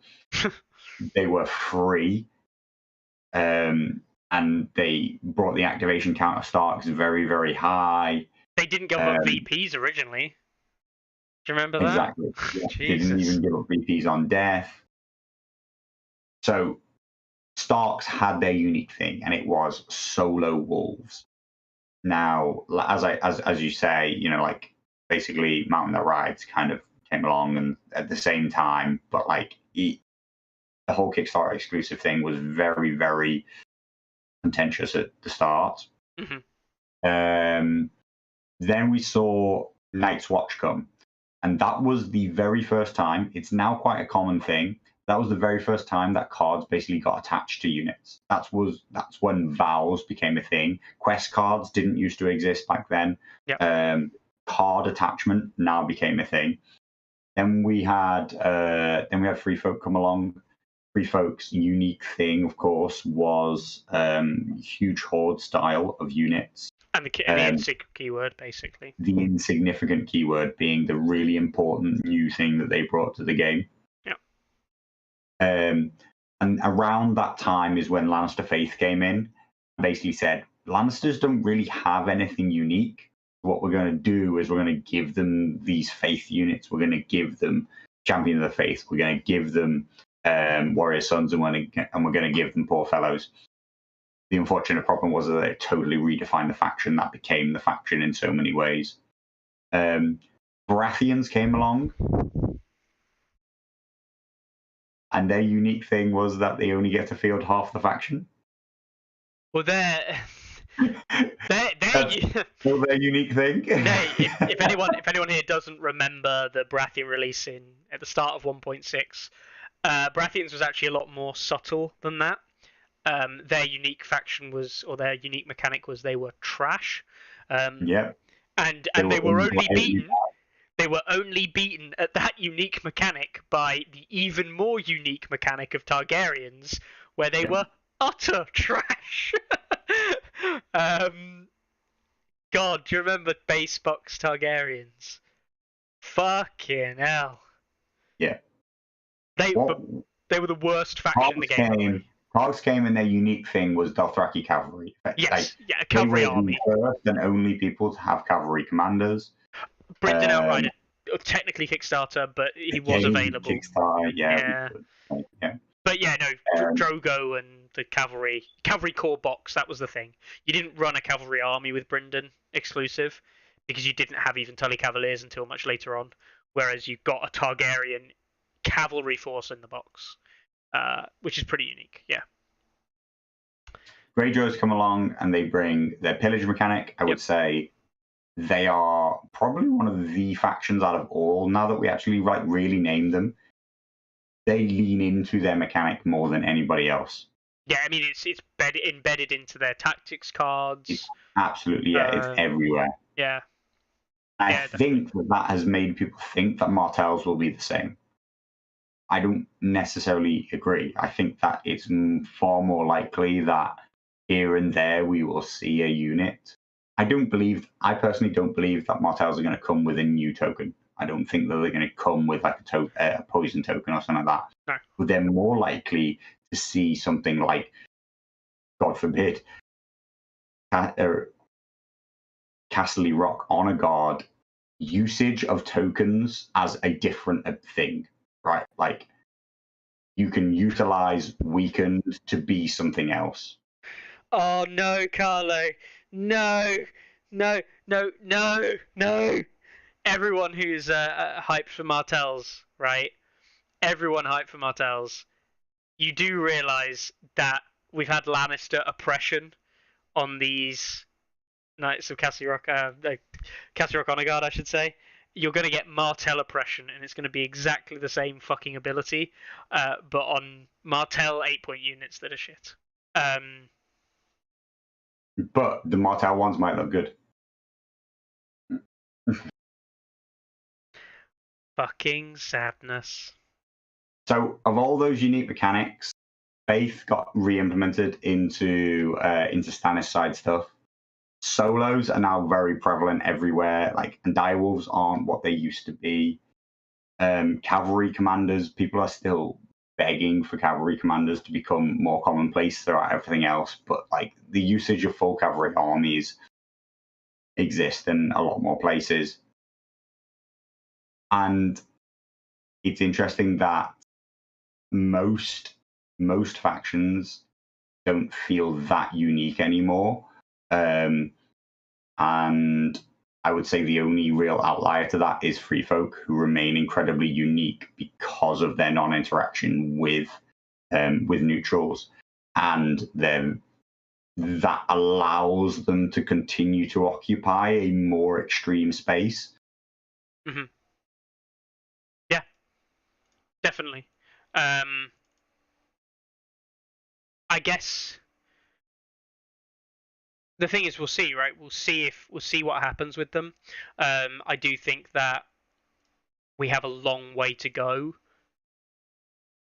Realistically, I know it's only technically around the corner, but I do think we've actually got quite a long way to go before we see Martells actually get released. Bearded Lynx is right. House of the Undying is actually was a very interesting design space, and one that it's not a total write-off. Yeah, it's not. It's not as good as it used to be. I prefer. I thought it was more interesting in its old implementation. Yeah, but I would say that there is so much design space there, and that the use of the tactics board is again still the unique selling point to this game. So why wouldn't you push more interesting ideas around that? Yeah, I mean, I know that people wanted like the idea of ships or something for the Greyjoys, which they got. No, but they did get it in the form of a 1-point ability called Outflank. Anyway, yeah, I mean, hey, look at that. Sorry, I just thought I'd look up the NCUs. Pyat Pri for Targaryen is in at number 3 on their NCU picks. They're all not great, but House of the Undying, it's actually not trash. Don't forget, this has changed since 2001. Yep. And Targaryens as a whole have fallen very heavily from their previous vaunted position because the faction was very high based on Mother of Dragons. Mother of Dragons usage, and that she's now no longer the powerhouse that she was. It's crazy to think that Payet Bree is roughly equivalent to Barristan, though. With nowhere near as high a pick rate. No, nowhere near. So, yeah. God, sad win rates. Yeah, he's not trending upwards. Let's put it like that. So, yeah. Don't really know what else to say about that. It is just what it is. I guess we'll see with Martels. I guess we'll see. All right. Let's have a look at some events. Right. We have a couple of events we wanted to look at. The US event finished. The US. I'll find it in House of All Champions. The US Nationals event finished. The invite, well, not US Nationals. It wasn't Nationals. It was the NA Invitational. They online invited players to play. Strange enough, online. And we've had Break the Meta finish as of yesterday. So that's finished now. Basically, I think they're waiting on a couple of things, but it's over. The event is over, for want of a better term. The winner has been decided. So I'll have a look at those, and then we've got some events obviously coming up. And I did say something about the LGT, which two things about the LGT news-wise. One of them's amazing, and one of them's amazing. So there you go, amazing news. Right, so I don't know what it is. Oh, so. Yes, you do. I mean, I'll tell you and go, oh, yeah, it was that thing. You're going to guess at what one of the two things is. Yeah, one of them's actually a very boring thing that everyone knows already, but I'm going to mention it. So this was 26 players that ended up entering the event, and some pretty interesting stuff here. Starks, very low play rate, but did come away with a 75% win rate from the 4 games played. But Lannisters... a single Stark entrant, right? Yeah.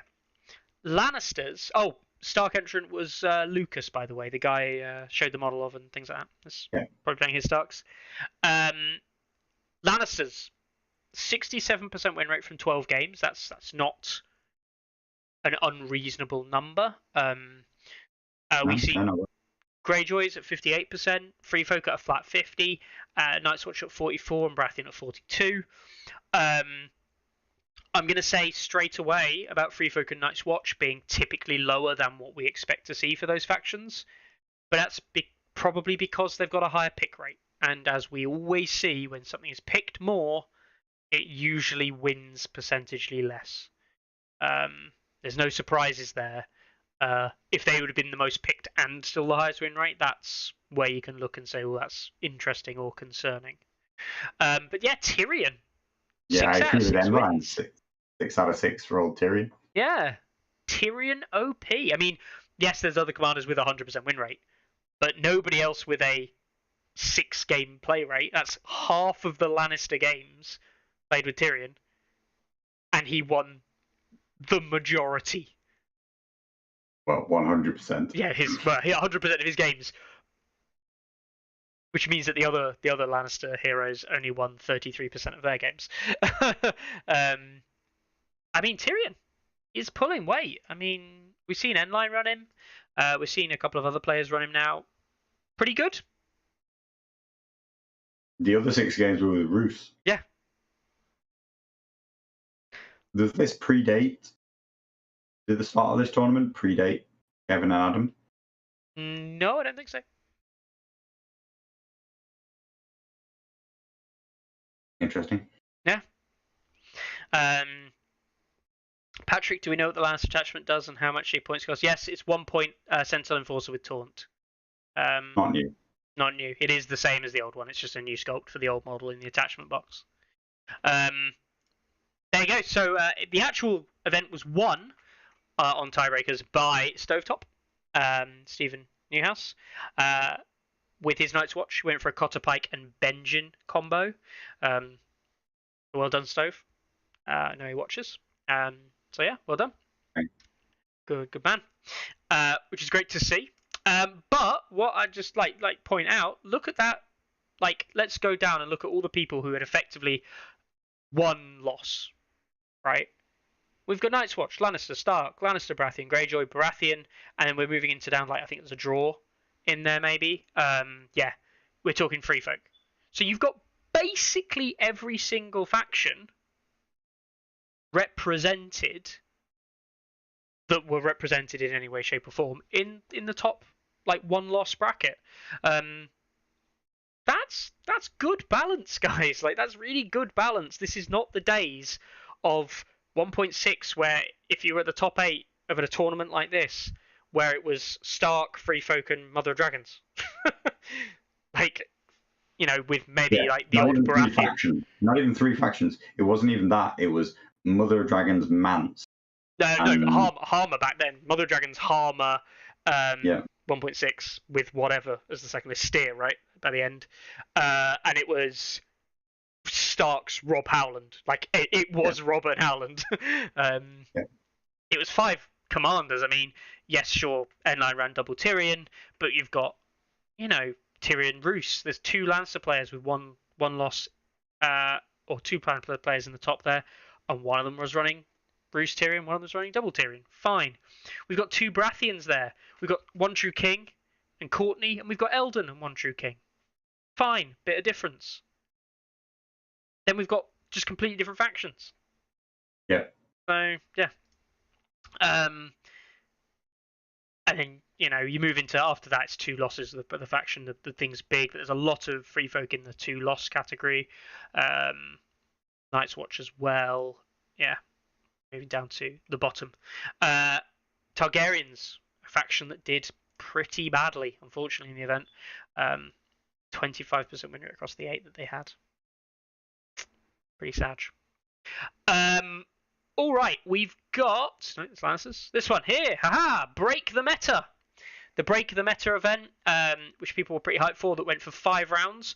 There are a couple. Line just letting us know that he went undefeated. Don't worry, we didn't miss it. Yeah, you know. You did go undefeated. I was just going to comment that, you know, the Canadians generally seemed higher placed than the US players, which you know, I'm sure all the US players really appreciate me pointing out. We've got 1, 2, 3 Canadians in the top 8. Oh, we've got a big bunch of Canadians in like the mid pack. Did they make up 50% of the entrants? 1, 2, 3, 4, 5, 6, 7, 8, 9, 10, just under, like 26, 10 out of 26. Okay. So about no, it's unfair. It's unfair to say that they've done better. Mm-hmm. They're half of the top 8, half of the winners, and they're half of the entrants. Yeah. There are more Canadian entrants than I first realized. But yeah, break the meta. This is a 5-round event. There are still some games that are gone unplayed, I believe. Not many, but all of the unplayed games are games that don't affect the winner of the event. In fact, I don't even think it really impacts anywhere near the top of the standings, except because one's had to retire from his game. So yeah, we haven't got anyone up there who's like, oh my god, they're going to shoot up. So what do we see? Mm-hmm. We see a Lannister winner in Sir Jacob of Glace. We see Targaryens. We see some double free folk. We see Greyjoys, all with 1 loss or less. Okay, the double free folk. It's probably the one there that we're seeing. 3-man's raider lists. But that's not, it's not dominant. And we're seeing Targaryen in this particular NSB, who played a lot of Targaryen. Those of you know him on the stats Discord, he plays a hell of a lot.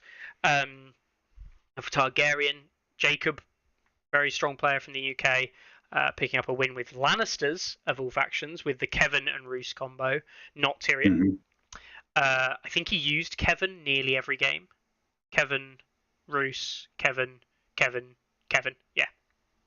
So I do think that Kevin is absolutely the best thing that Lannisters have to show for themselves at the moment. Yeah, definitely. We see, dropping down to the 2-loss bracket to see what's happening there. We see quite a few Baratheons start to appear, some more Targaryen, a real mix in the 1-loss bracket by the time you add into there.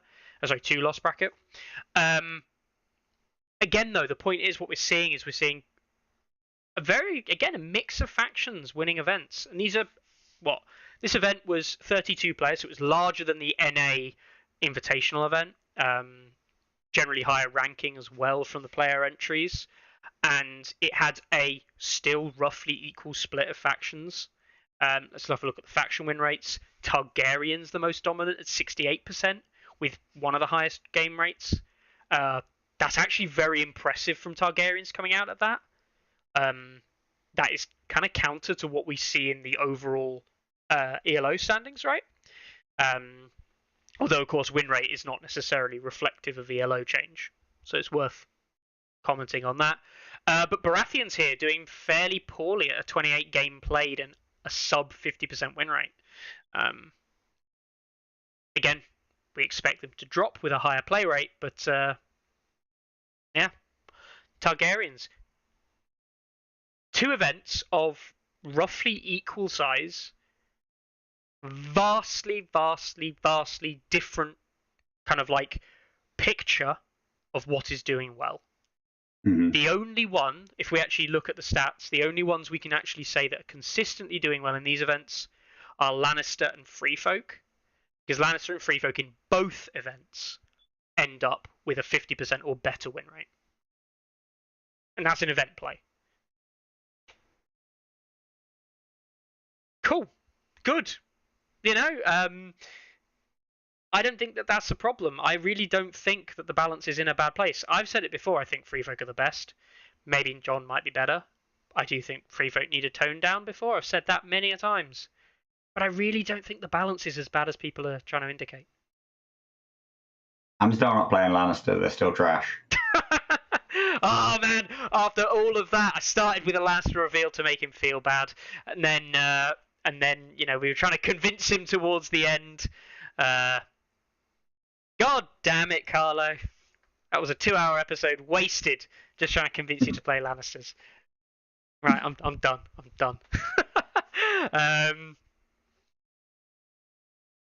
Nothing's going to convince you, is it? All right. So, do you know what is sad?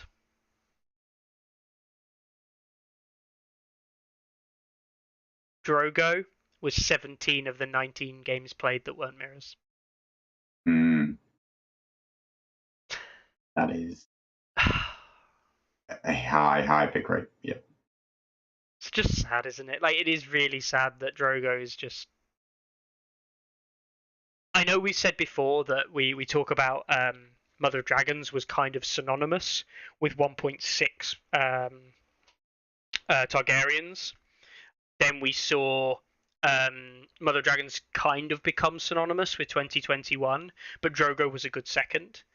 Now we are literally seeing Drogo is synonymous with Targs, right? Again, in 2021 Season 1. We've said it before, it's not new, nothing here is said is new.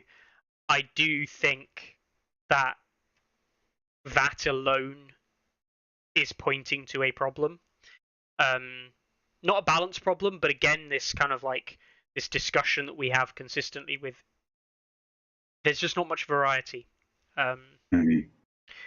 And this is actually kind of where I wanted to kind of end this. We've just seen 2 relatively big TTS events end among many physical events. And yet people are still complaining about balance. People are still saying the game is stale. People are still saying that for them the game is just like, oh, it's you know, it's just getting to a point where people don't want to play as much anymore and things like that. No one's actually directly saying that. No one's actually saying I'm not going to play this game much more. But that's the sentiment of what people are trying to say. Right? They believe change is needed. And I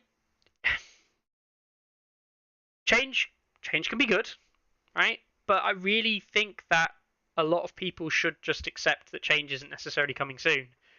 And that there's the guy who thinks that a balance patch is coming out in the next 2 months. Yeah. I said a bet on it, right? I said that you know, betting. I can be bad at betting. That is allowed. But you know, I think that people just need to be playing the game.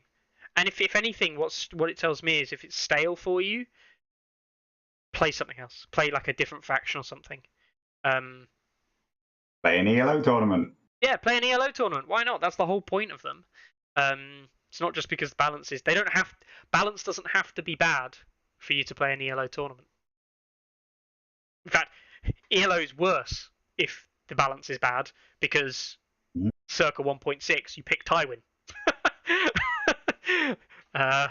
You know. So yeah, play ELO tournaments. Really, mix it up, but just play different factions, especially if you've got TTS. The option to play a different faction is piss easy. And if you're physical, a lot of people will have more than one army, and if you don't, I was not gonna lie, I was gonna go to the club the other day, and I said to Dan after we played our game on Friday, I was like, Dan, we should probably swap armies and play the other way, and he was like, yeah, maybe, we don't have to record it necessarily if he doesn't want to. Especially for Dan, learning how a whole new faction works in one game is not going to work. But doing things like that, I think, is really good. We've said it before that one of the true hallmarks of skill and one of the things that we think would have been amazing at stats, and we never really pushed it. I think we should, Carlo, but the site doesn't really allow it. Ironically, is a list swap event where you play each other twice, and you swap list pairs for the game. You play each other once. Built that entire thing, and then nobody seemed interested. Yeah, exactly. It's not in here anymore, right? Or is it still? It is. Yeah. It actually exists. You just can't select it. Honestly, I really want to see it. I want to see it play because I really think that for an event is got to be the next space. Yes, it's 2 games, but with the advent of clocks now and people saying 2-hour games, you could have a 2-week round, 2 games in 2 weeks, just the same as any other event, and do a list swap. Play your opponent's army, then play your lists, then play your own list against their lists. I think that would be the way to go for another event on TTS. I think that's really interesting. It's why I created it. But actually, I believe that you're proposing it because of the way that the community complain about balance. I'm proposing it because I actually think I prefer it. I think it makes an interesting game. I think it will somewhat sate people because they complain about balance, yes. I would want to play it myself, regardless of the balance.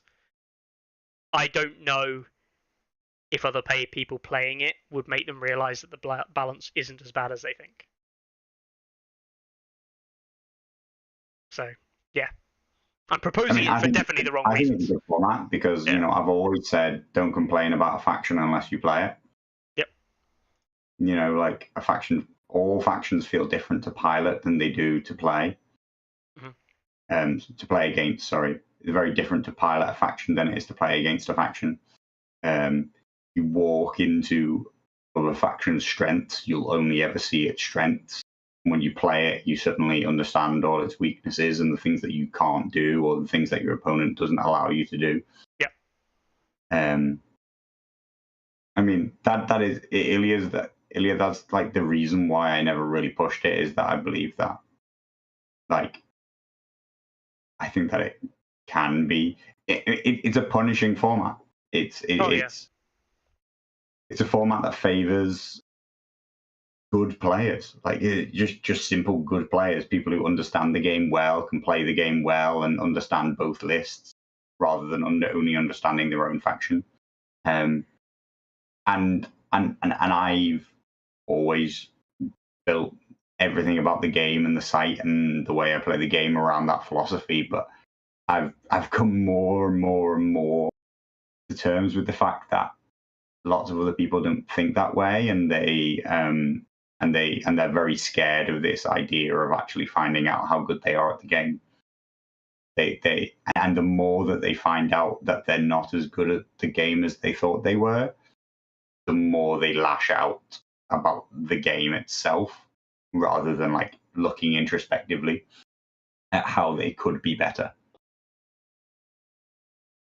Guilty just as much as anyone else. Yeah. Guilty on some days. This guy too. Oh, I'm never. Never. See, that's how big Carlo's ego is. he can say everyone does it, and then but I don't. No. No. We all do it. I think to some extent it's human. It's human to try and not admit your failings. No, Because I think people are it's scared. actually, one of the things I'm having difficulty coming to terms with at the moment is that I'm struggling to win as much as I used to.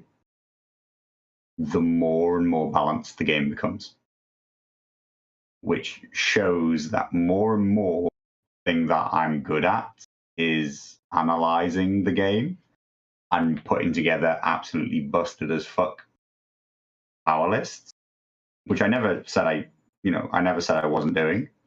I take a faction and I try and push it as far as it can go, but brings into perspective that the actual playing of the game, the actual moving of the unit, I'm not number one at. Like I'm not that's not what I'm best at. That's not what I am really good at. What I'm really good at is turning up to the game, having already won the game because my list is better than yours. And then you turn up to a game where you haven't done that, and you go to the table, and someone says, "By the way, what you're running is shit," and you're like, "Fuck." Yeah, and so the more I explore various factions, the more balanced the game is, the less chances there are for me to exploit a mistake that my opponent has made in list building, because there are less obvious, just terrible choices to make in list building, and there are less really specific ways to just like win the game in the list building phase. The less competitive success I have. Obviously, measured against a pretty high bar, which is like I want and expect to win every single tournament that I enter. Mm-hmm. But like I'm not even in top 10 at the moment. Definitely not top 8. No, not on the front. Not on the front page, right? That's where it's at. No. Yeah.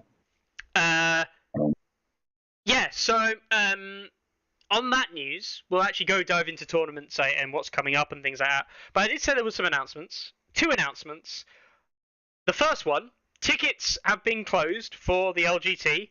There is a waiting list. If you want a ticket to get to the LGT, there is now a waiting list. As of the last update of said waiting list, I believe there is a huge number of players. I'll get this number up. Yes, 3 players currently on the waiting list. So if you get in now, obviously there won't be hopefully, with what we're expecting dropout rates to be and things like that, you'll probably get in.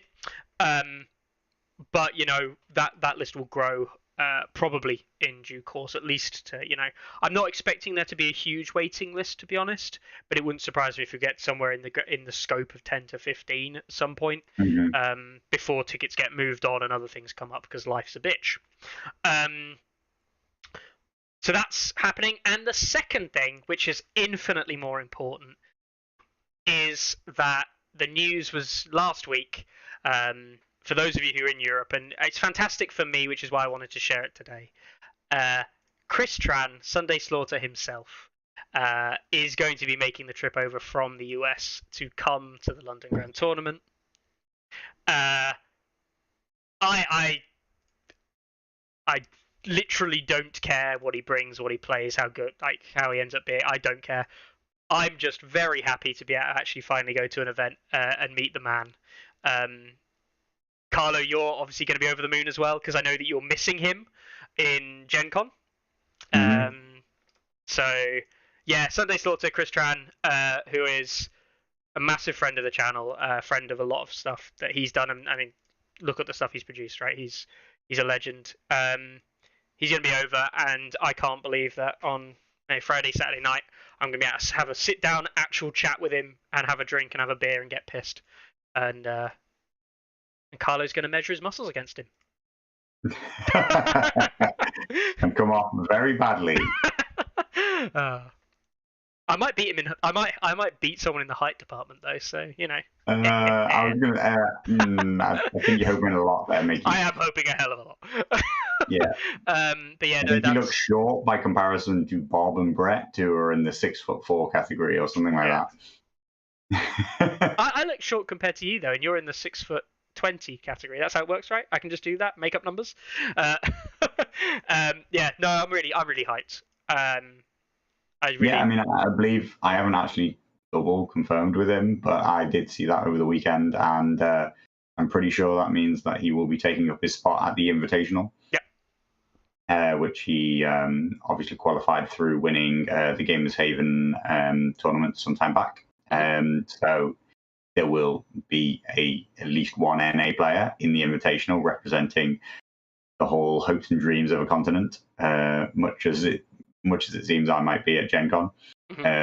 Hopes and dreams of Europe. I mean, I really hope that there are some other Europeans going.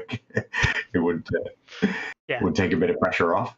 But yeah, I think that we'll see him in the Invitational. We'll hopefully get lots of recorded games out of that, and everybody will get to see him in the main event as well. And yeah, I can't wait to meet him myself.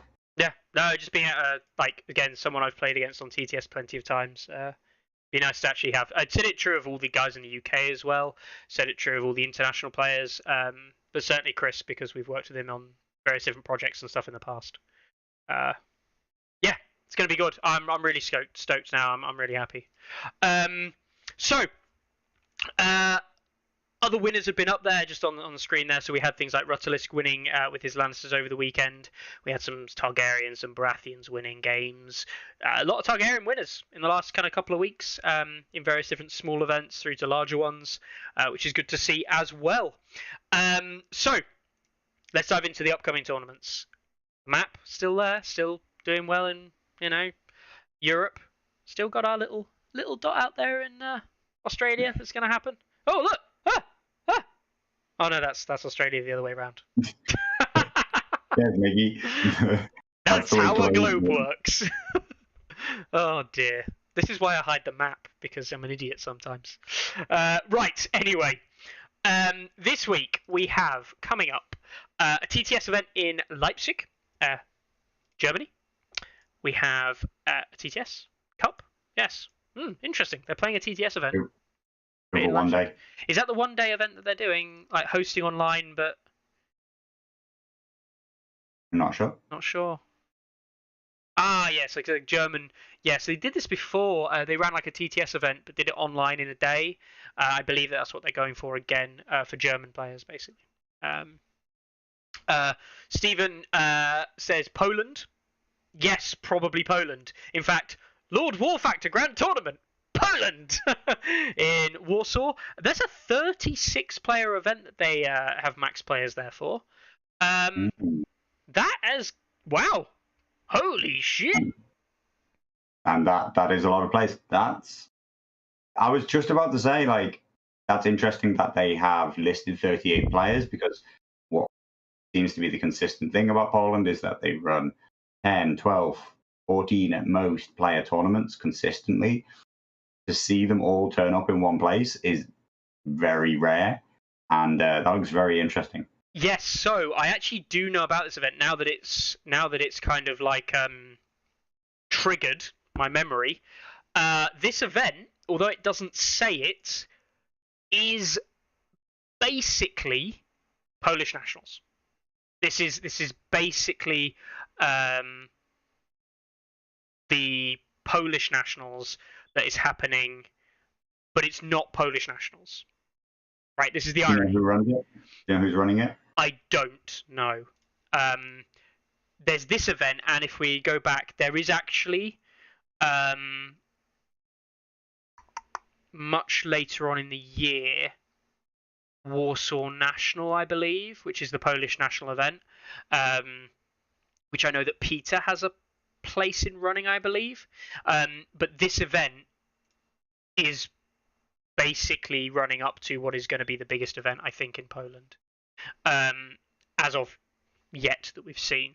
I'll have to reach out, and we may well have another Polish invitational invite going out to this event. I think that it ticks all the right boxes for that. So hopefully we can get in touch and find our winner of that.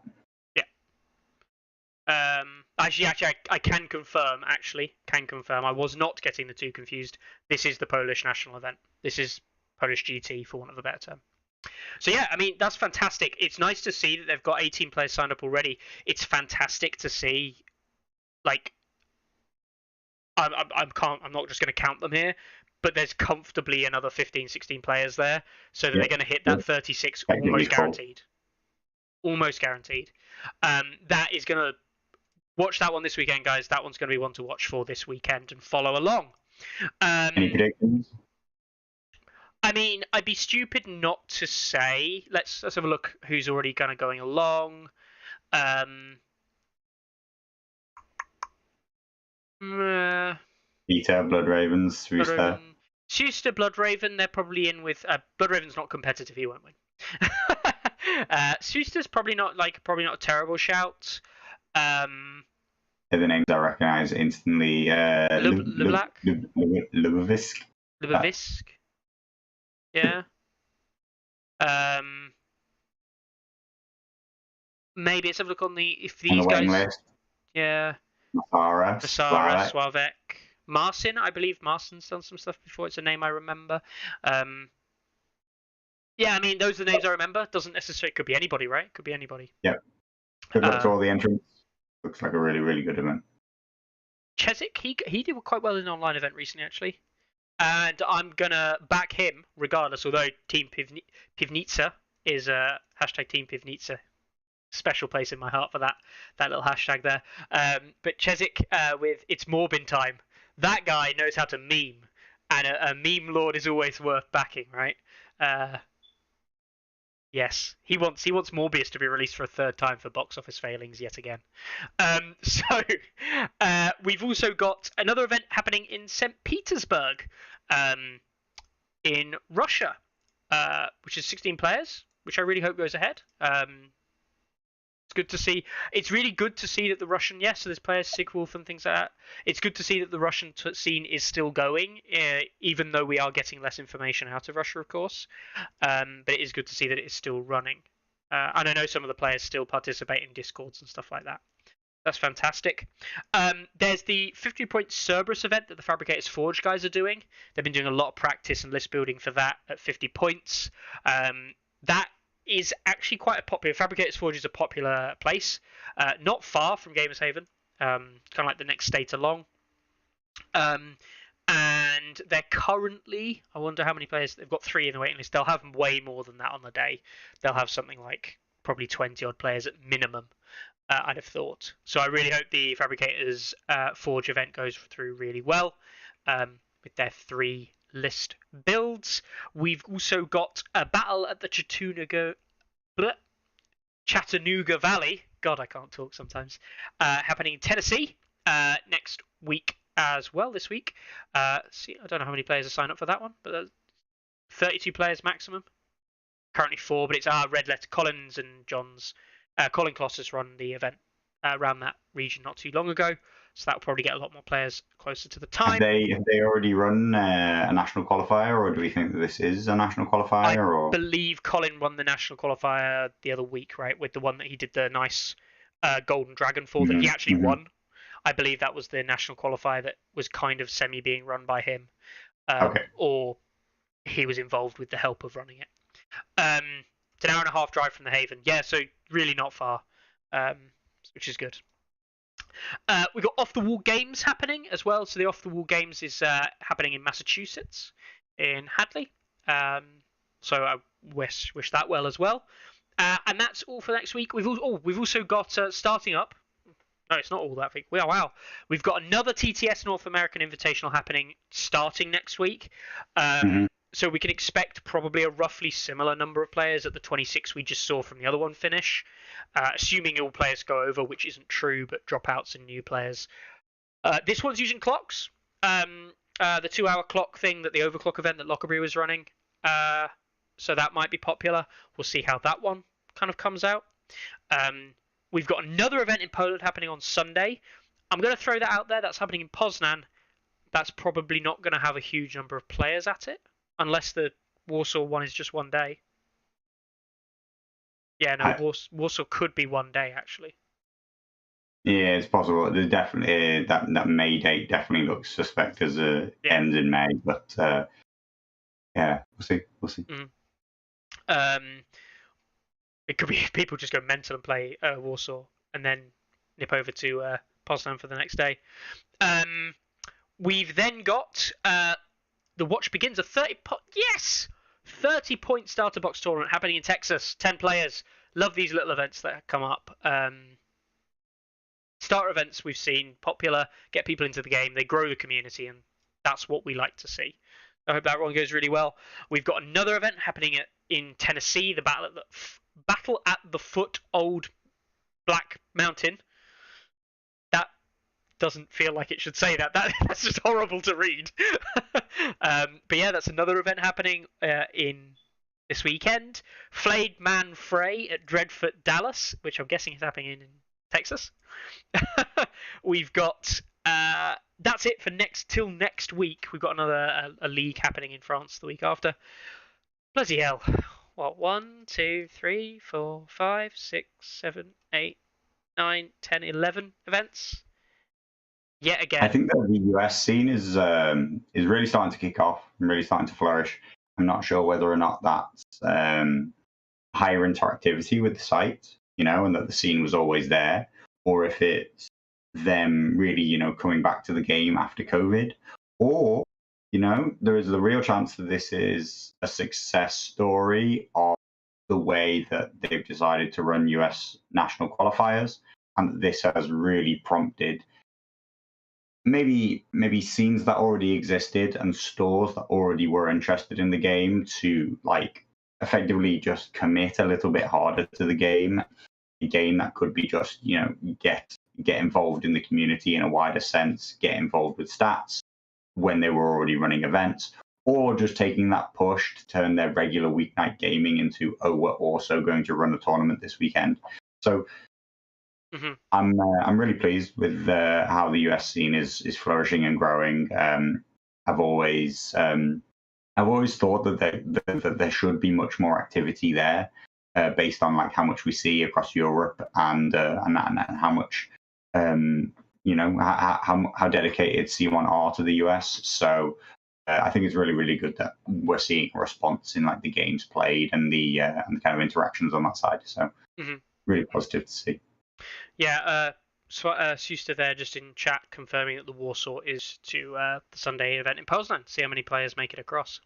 Yeah, no, it is great. It's great to see the US kind of spark up and get some real kind of effectively attention. It's not really why Stats was built, but it's part of the reason why Stats is the way it is because actually it's got nothing to do with us taking data from those events and nothing to do with being able to analyze them or anything like that and say, look, this is good, this player is good or bad. We don't give a shit about how good or bad a player is, really. We've got personal opinions on every player. There are people in the top 8 that Carlo and me look at and go, God, they're crap, at different times. And there are players who are, yeah, me, exactly. There are players who are not in the top 8 who are like, oh my God, that player is really good. That's just opinion, right? That's not what the site's really, really, really for. It's for growing community and seeing communities and bringing people together. That's where it has led us to, and it is fantastic to see 11 events again running on the site, bringing people together. People using it. I really hope it keeps going from strength to strength. Reminder that you can hit all of those amazing buttons on our website, or on Carlo's website, I should say, to join as a patron. That's just patron. There you go. There's my pushing for the day. Done. Right. Next week, we will be back with some other things and stuff and things in the lead up to some, end of an era, end of a decade, end of a year, review and see where we're at. But before we go, it would not be Tourney Ground with Carlo's literal favourite thing of the week. Carlo, are you willing to see some models? Got a collection to show you today. So we've got here a Night's Watch Stone Thrower, moved away from the traditional black, drab, and the snow terrain. What do you think? Yeah, it's very, very, very summery, colourful base. Is that the normal crew? I don't know. It might be. Is that guy? I'm never sure whether or not that guy is part of it. I've actually almost never seen the stone thrower on the actual table. So I'm not even sure if this model's converted or not. I actually don't know. So there you go. If it is, I think it could be. I think it could be, but it's so rarely painted, so rarely built, so rarely on the table that yeah, I actually can't be sure. But it is nice. It's quite a separation from the usual color scheme for the Night's Watch. So very interesting. we've got this boy as well. This is a Night's Watch Marshal, done again away from the traditional black garb, and it's moved towards, like, you're starting to see his green and yellow checker with like the blue cape. Yeah. I think the horse has very, very nice subtle coloring on it. I think that, yeah, I think that's a very, very high quality horse. Yeah. We've got Cold Hands, this time done with the Elkin blue, moving away from the traditional color systems that people use, and Cold Hands going for that brown. It's yeah, it's very stylized. It's very, very interesting style. I really like the horns. The horns, yeah. I think they might even be slightly bronzy. Very deep, goldeny bronze color. It's very nice brown technique. Moving on, we've got our who's this? Corin Halfhand. It might be Corin Halfhand. Honestly, I don't know. That's bad that I don't know. I don't know the models that well. No, the stats, don't know the models. Sadness. Yeah, I'm sure that's Halfhand, and he has 2 fingers missing off of his right hand. Yeah. Yeah, I think that's Corin. So next up, we've got Vargo Hote. Look at that bad boy. A painted Vargo Hote, that might even be worth a point. I think no, it's not worth a point, right? You do it for Commander, right, in the game. Yeah. So we're gonna keep going anyway. We're gonna keep going. We've got plenty more to get through. Got this here, a Donald Noy again, sporting that green and yellow checker, and the blue cape. And that's a lot of work for a very non-canon color scheme. It's quite interesting. Mm-hmm. We keep going. Othel, look at the great green and yellow on the Othel there. Oh. Basically, a Stirland Empire army. Yeah, basically. You got the Master Builder there. Look at that. I love the blue cape there. Our Master Builder looks so much better when he's not in black and grey. He's such a great model. True. We'll keep going. We've got our. Who's that one? I think that's Watch Captain out of. Isn't that Watch Captain? Is that one? Is pointing off in the distance? Trying to think who this might be. Is that even just a veteran of the Watch? It might well be. God, we don't know our Night's Watch models, do we? Jesus, this is bad. The problem is basically the only in-person Night's Watch models that I ever see are Dan's, and they are all converted. So I don't actually know what original models look like anymore. It is true. We'll keep going. We got this guy. He's just a Sworn Brother. Yeah, he's a Sworn Brother. Although he looks a little bit like Great John. Veteran of the Watch. Yeah. We'll keep going. We've got this bloke here. That's Bowen.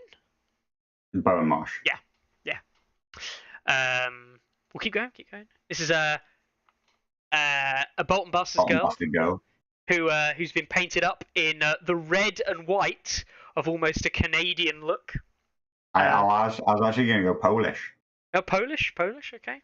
He's almost got like the red Teutonic cross on his chest. Yeah.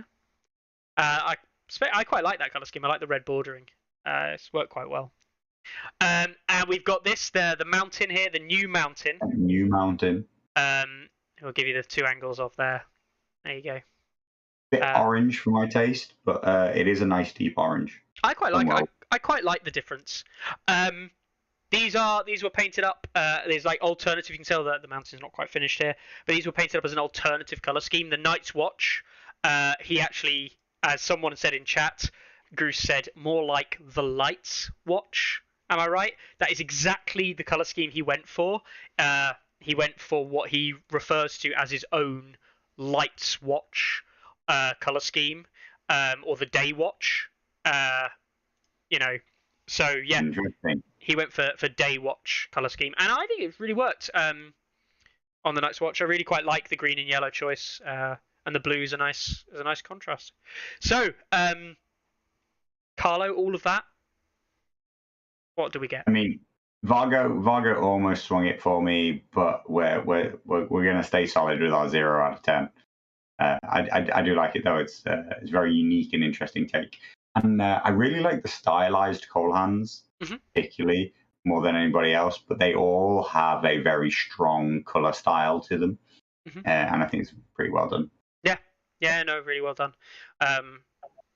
It's certainly an army that I would look across the table if someone wants to put a Night's Watch army across the table. And I looked at it and I was like, oh, that's Night's Watch. I'd have to take like the double take, and then I'd look at it and think, actually, I quite like that. It beats the blacks and things like that we see, the black capes and the black robes and everything like that that we see. I realised that was a terrible thing to say. I apologise.